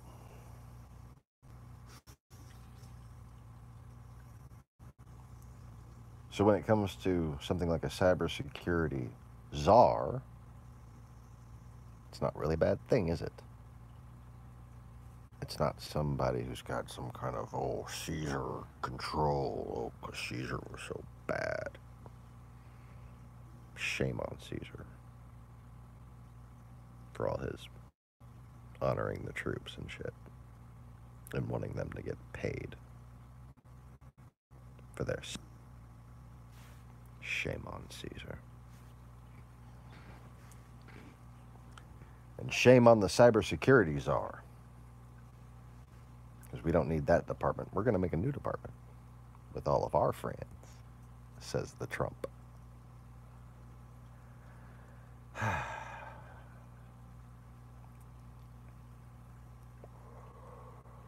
See, when you have a auto industry czar, that implies what? Now that you know what a czar means. That implies that the auto industry was in danger. Danger. It was in fucking danger. Oh, and now we know the auto industry was in danger. And that's why Obama appointed the auto industry. Did he fucking save the auto industry? Because that's what a Caesar does. They save shit. It means savior.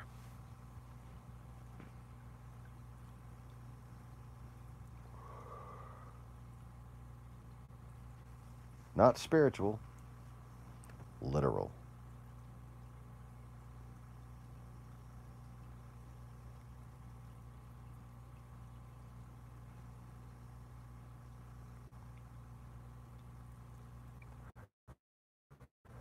It means those.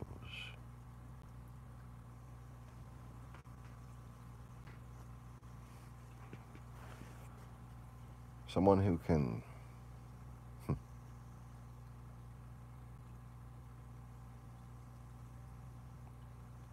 bring men back from fanaticism into nobility. Or, these days, should I say, nobility?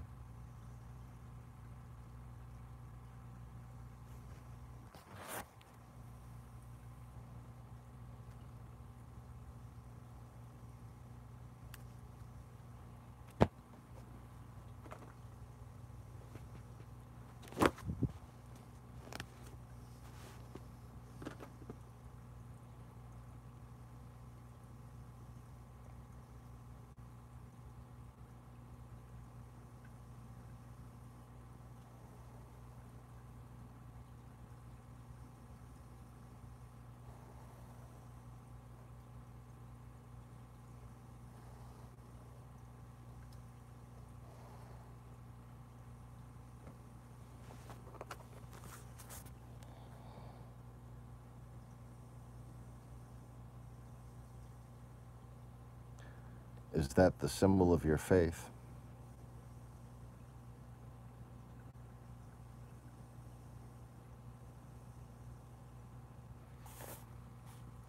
Or is that the symbol of your faith?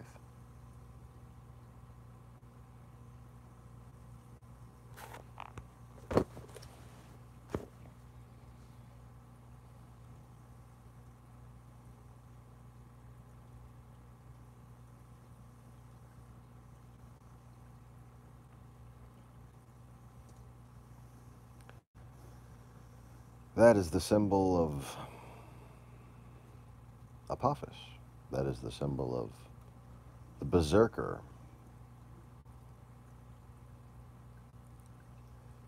And even though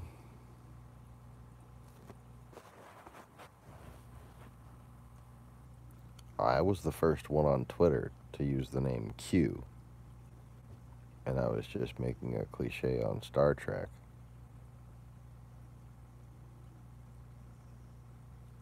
now the new Alex Jones InfoWars, the new Media Assault, the new Horde Active Measures campaign is QAnon. They are Q.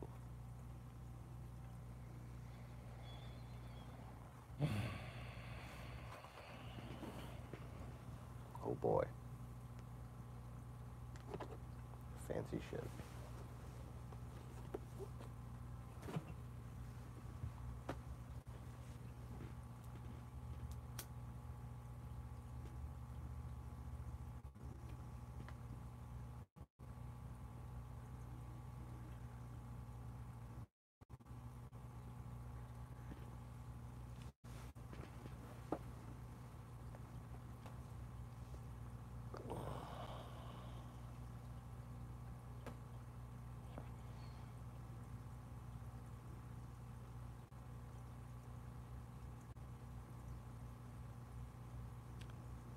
The cross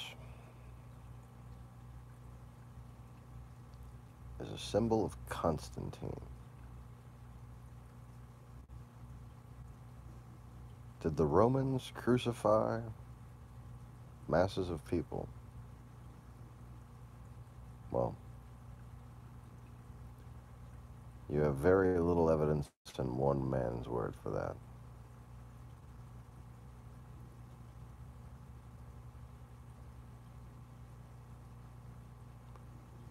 Did the Romans crucify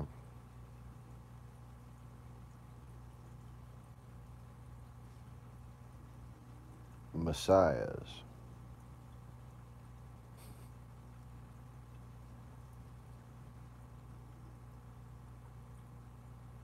And their associates? Yes.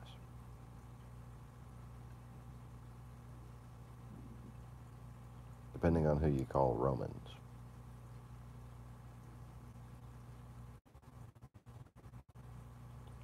Because it's actually more of a Scythian thing. But you see, that other nation that I can't remember the name of, that is where Pompey was headed for reinforcements.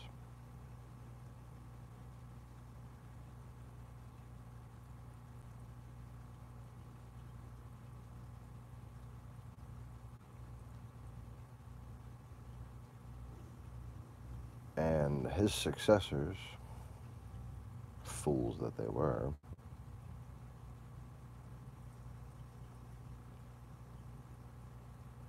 allowed the split of Rome into the false religions that they decided to be made of the word that was spreading. Not but 30 years later.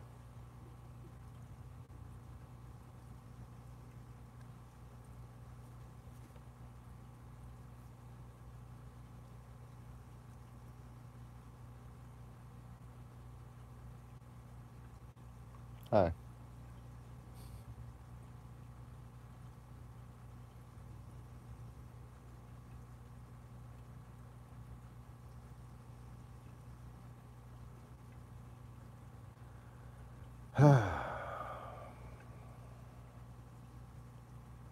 If you could find out who the two thieves were, you might find out who Peter really was. I mean, I know. I'm not telling you. Wait, I already have. Shit.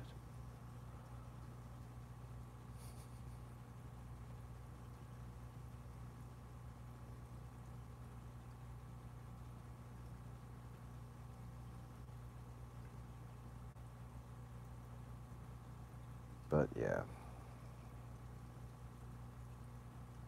Thieves. I might argue that that may be mistranslated. And, you know, I don't think they wanted to do them any favors, but I could see why they would change that up a little.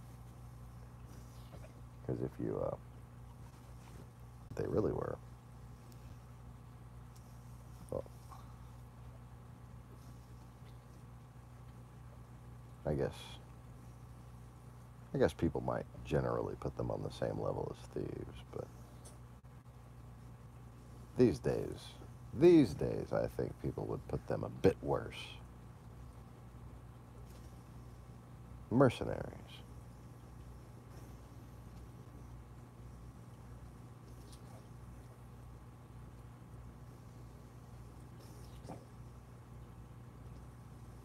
Now, when it says later that I'll come as a thief, well, they were pretty much right. And that's more than likely a different word used. Wouldn't mind being checked on that. Probably a different language altogether, actually. But I did wind up a thief in this life. When I was a kid, before I found my way back to faith from my childhood being smashed, I was definitely a thief. But back then,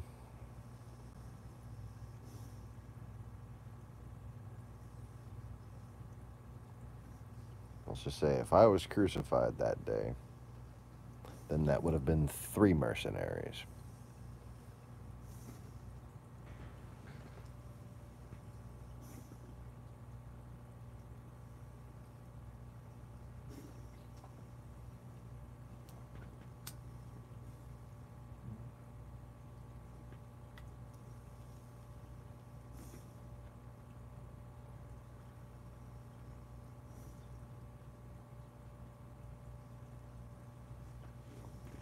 Dingo, come on, baby. You good boy. My poor old dog.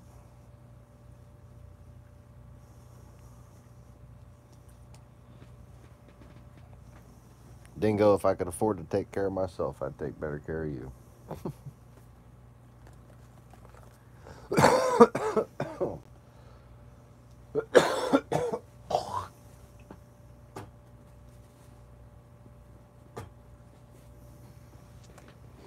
The humidity is rising in here. We've had several days of rain coming, through the roof as it does.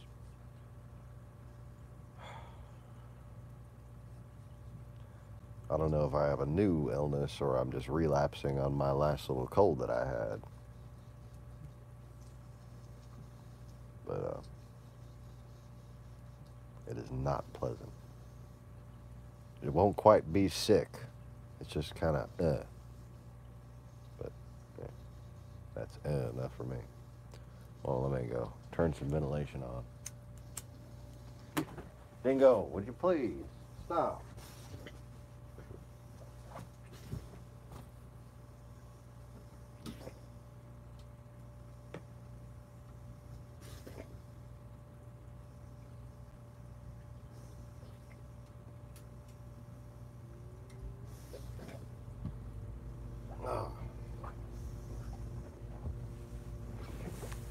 So anyways, when you learn actual history, the big bad boogeyman Caesar doesn't seem like all that bad of a guy. The whole concept of a Caesar doesn't seem like that bad of an idea. But more importantly, the difference between the royal families and the Kaisers and Tsars, well, that becomes clear. Crystal clear. Just look at the map of Rome.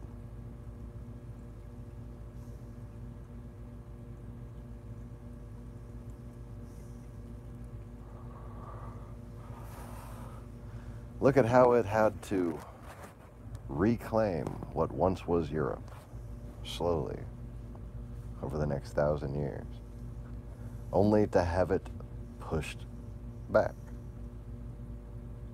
by the Horde and then communism over the next 1,000 years, and then some.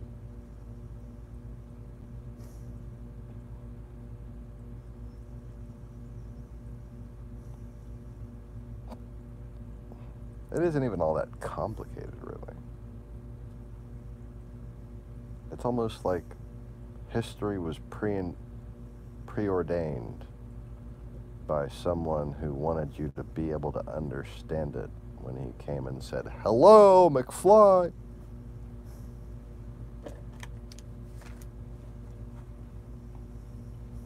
I need more coffee.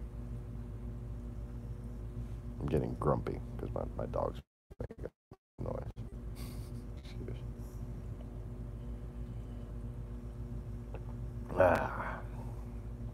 So whoever my one viewer is, I appreciate you watching.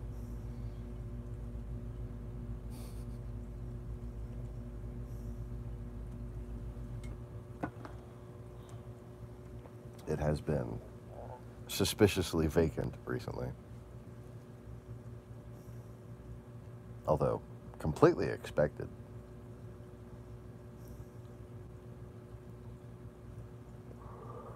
I mean, just like I would make all the Russian type videos private and then watch the revenue go up while the views went down, and then change it and watch the opposite happen.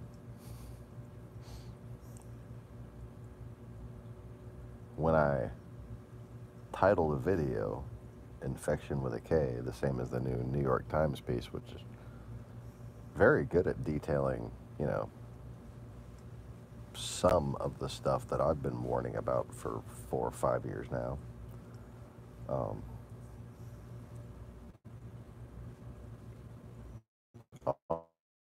Not just like to my friends.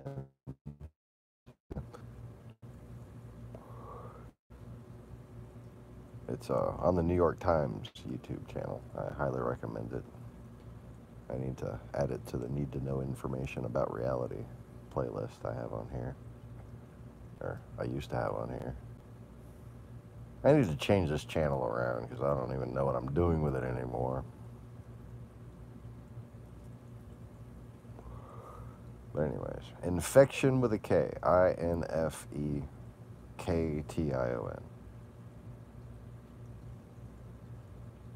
I knew as soon as I named a broadcast that I would have problems. I'm gonna not show my teeth that need to be fucking clean here. Like, realize as soon as I started broadcasting, I reached for my stick. I was like, oh, wait, no, I missed my teeth cleaning opportunity. So I apologize for the dim sunrise.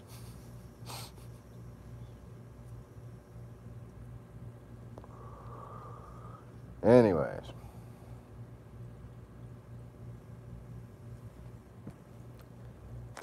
I think we have covered things. Let's see, Pontius Trogus and the Parthians being deployed, and a whole nother nation state, 2 entire nation states being documented by the Roman historian Pontius Trogus, deployed by the Scythians, the same way the Soviet Union would fucking just deploy a puppet regime and, you know, puppet supporters. Locals, you know, like the locals in Crimea.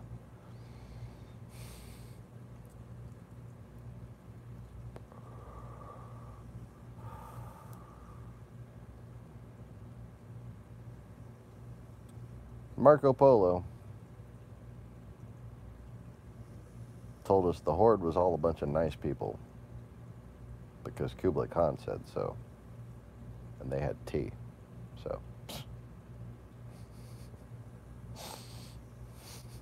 loads of trust there.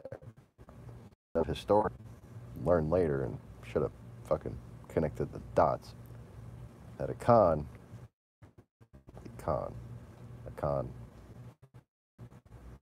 it's just basically a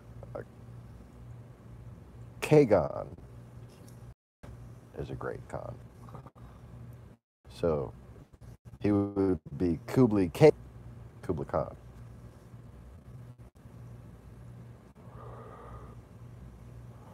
Just logic.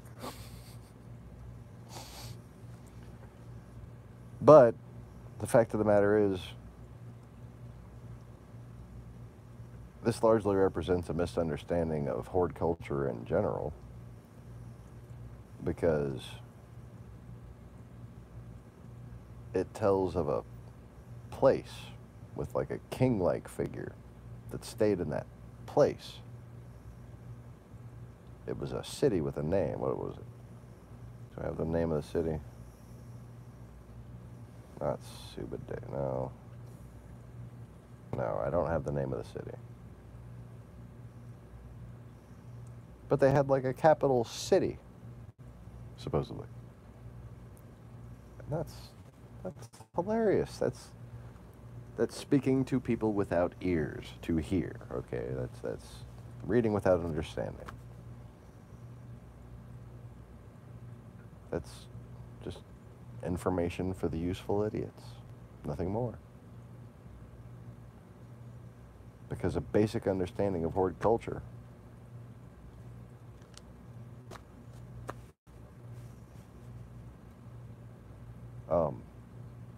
teaches you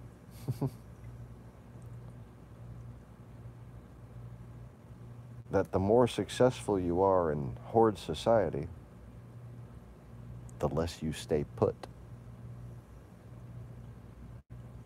And anybody who's actually anything more than an appointed governor or general, Khan, governor, Kagan,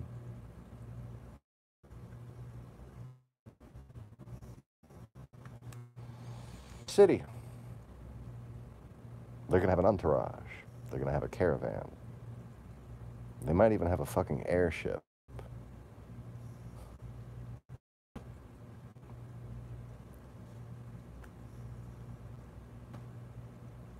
I would assume that things haven't gone that far backwards in 500 years, but they've gone pretty far backwards in some, forward in others. But an airship isn't that hard to build.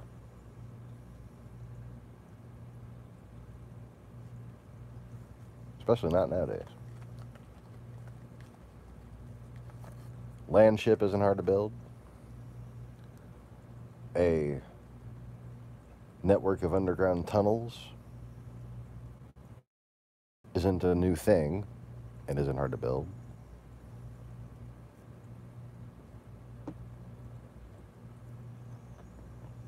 But let's just say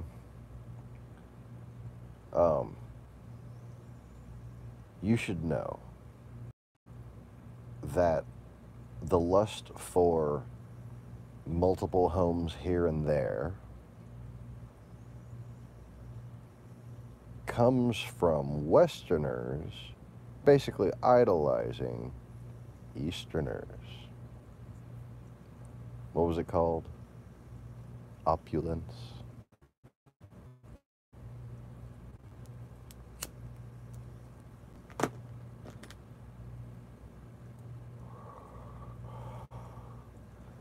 And now, I don't say that Putin is the head of the head with any certainty. He's acting as it, for sure. He seems like the person who earned his way into it for sure. A redawning of the old culture that was sort of a planned race. You know, we're all going to do this, and who contributes the most is going to have everyone's support. And then the Berlin Wall fell.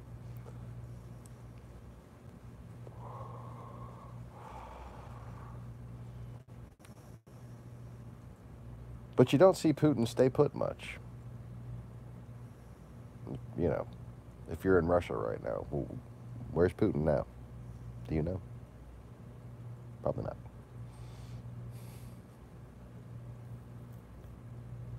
But I don't base his sultanship on that. Premiership, dictatorship, whatever you want to call it.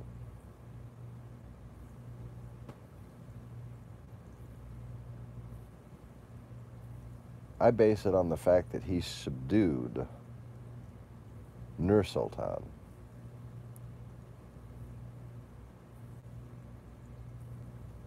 And Nur Sultan seeming to me to have the oldest center of KGB power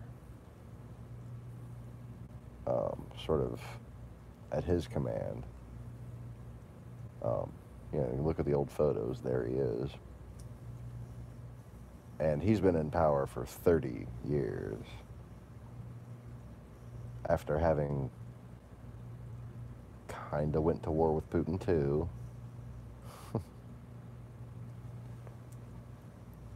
But since then has benefited from tremendous Russian investment. He was kind of set up to be a modern-day Kublai Khan, if you will. Look at the city of Astana. Look at the meetings and events and summits that they have there. Kublai Khan 2.0. But there he sits in his city. And for a while, didn't he not want to be there anymore? For some reason, he's still there.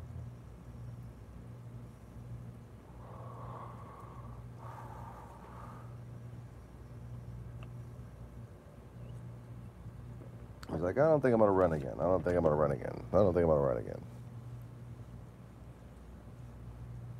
Putin said, you will run again. You have to. Your country, I has it.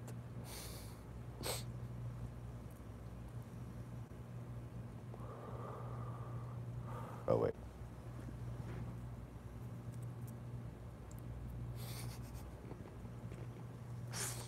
Anyways. Because that's how Russians really smoke, right? Oh, I don't even know. I just don't take it for granted that it's not bullshit. You tried smoking like that?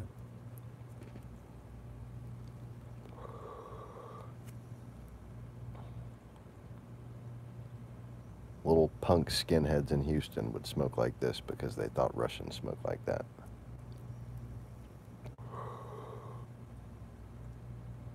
Huh? And then one day, some guy with a giant forehead couldn't get the camera lined up on his... Never mind. Shit.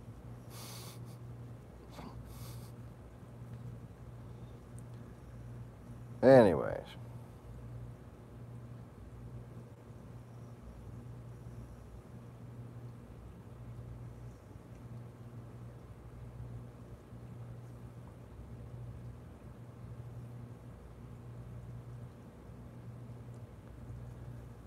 $500 years ago,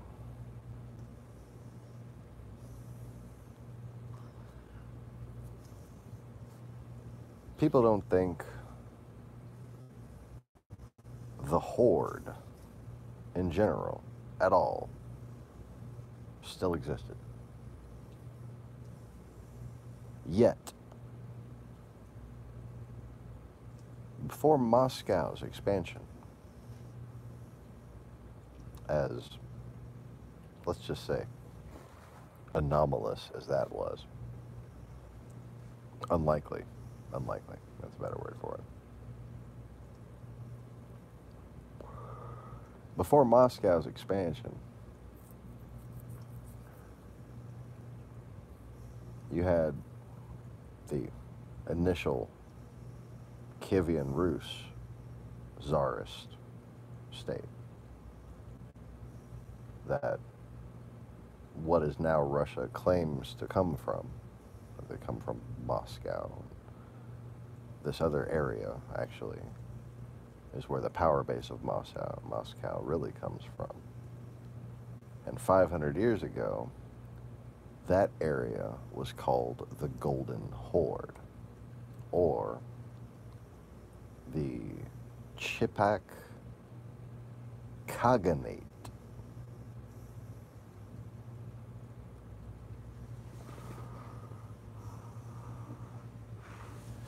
So, instead of just a general camped out somewhere for a while, implying, maybe a weakened state of the horde, you had a Khaganate right there, 500 years ago.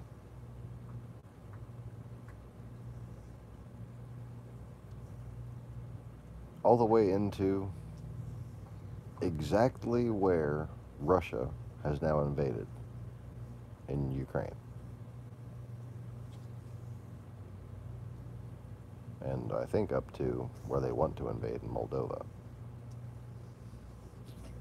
And then Kievan Rus was still Kievan Rus.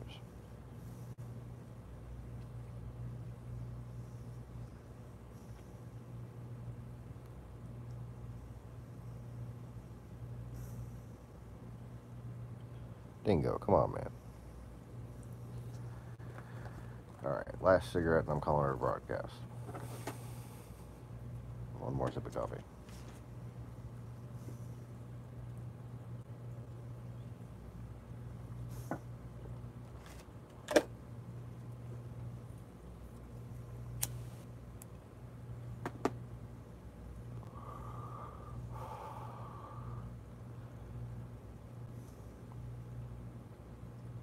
But where history kind of gets really blurry is how this area and Moscow kind of absorb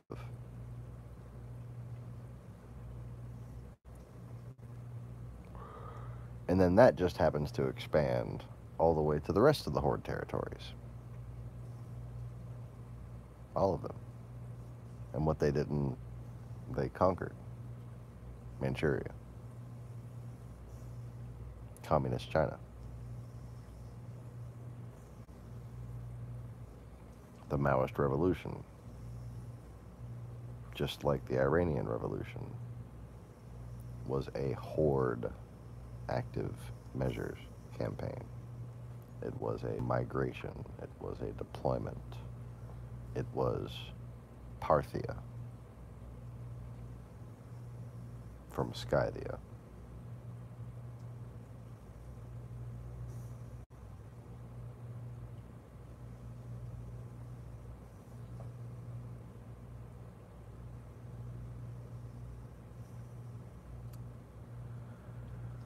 So,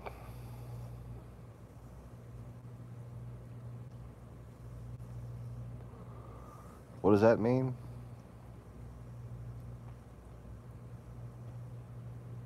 It means that colonialism, it means that European history,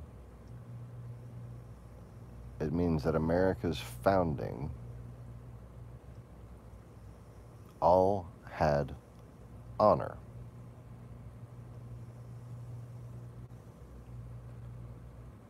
And it means that there is actually, although agreeably, a stupid fucking thing that should not have happened, there was an understandable phobia on the part of people, actually, many of them from Eastern Europe, who came to this country and settled in places like Texas and Utah and Nebraska, and saw the Native Americans and thought they were Mongols.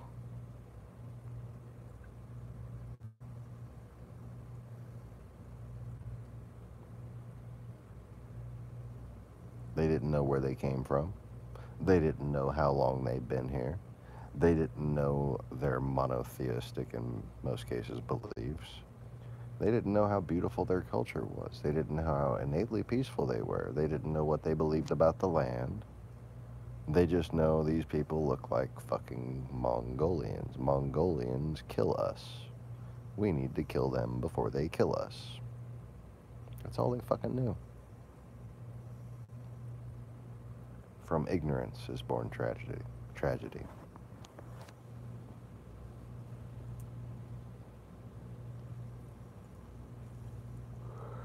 And by continuing to perpetuate such ignorance, more tragedy will come.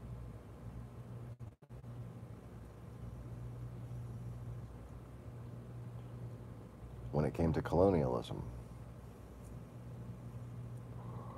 when it came to people being in America in the first place, it was a matter of safety and of last resort.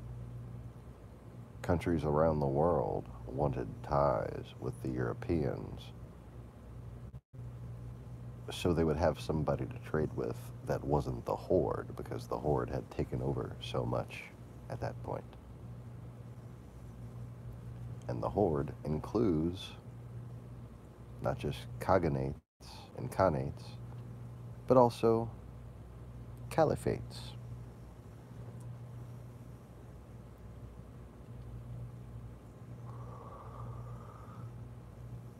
And that only needs to be true in the eyes of the European or the democratic in general.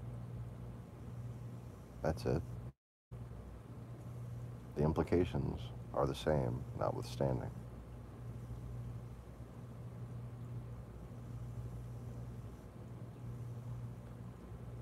What you have are colonies, small groups of people that weren't the only ones in the world with guns. The Muslims had guns before the Christians, period. The Easterners had guns before the Westerners, period. End of story. These small groups of people formed military alliance with political groups in countries that were trying to resist the horde political groups that had infested them. That is colonialism. So, welcome back to an actual, accurate historical understanding, and I hope you enjoyed this video, and thanks for watching, whoever winds up watching.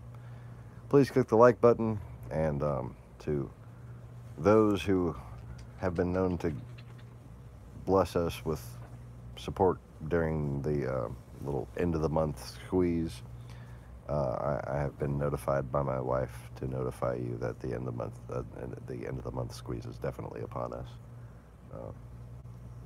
We're broke, like scary broke. Like, gotta really watch how much gas we use broke. Like, I'm gonna go to sleep without eating broke. But that's not for total lack of food. That's so the kids can have what's left of that loaf of bread. One fucking loaf of bread is not gonna work. I still got the quarters sitting there, so I can at least get another loaf of bread. But yeah, to the people who send the $20 and $40 chunks and stuff like that,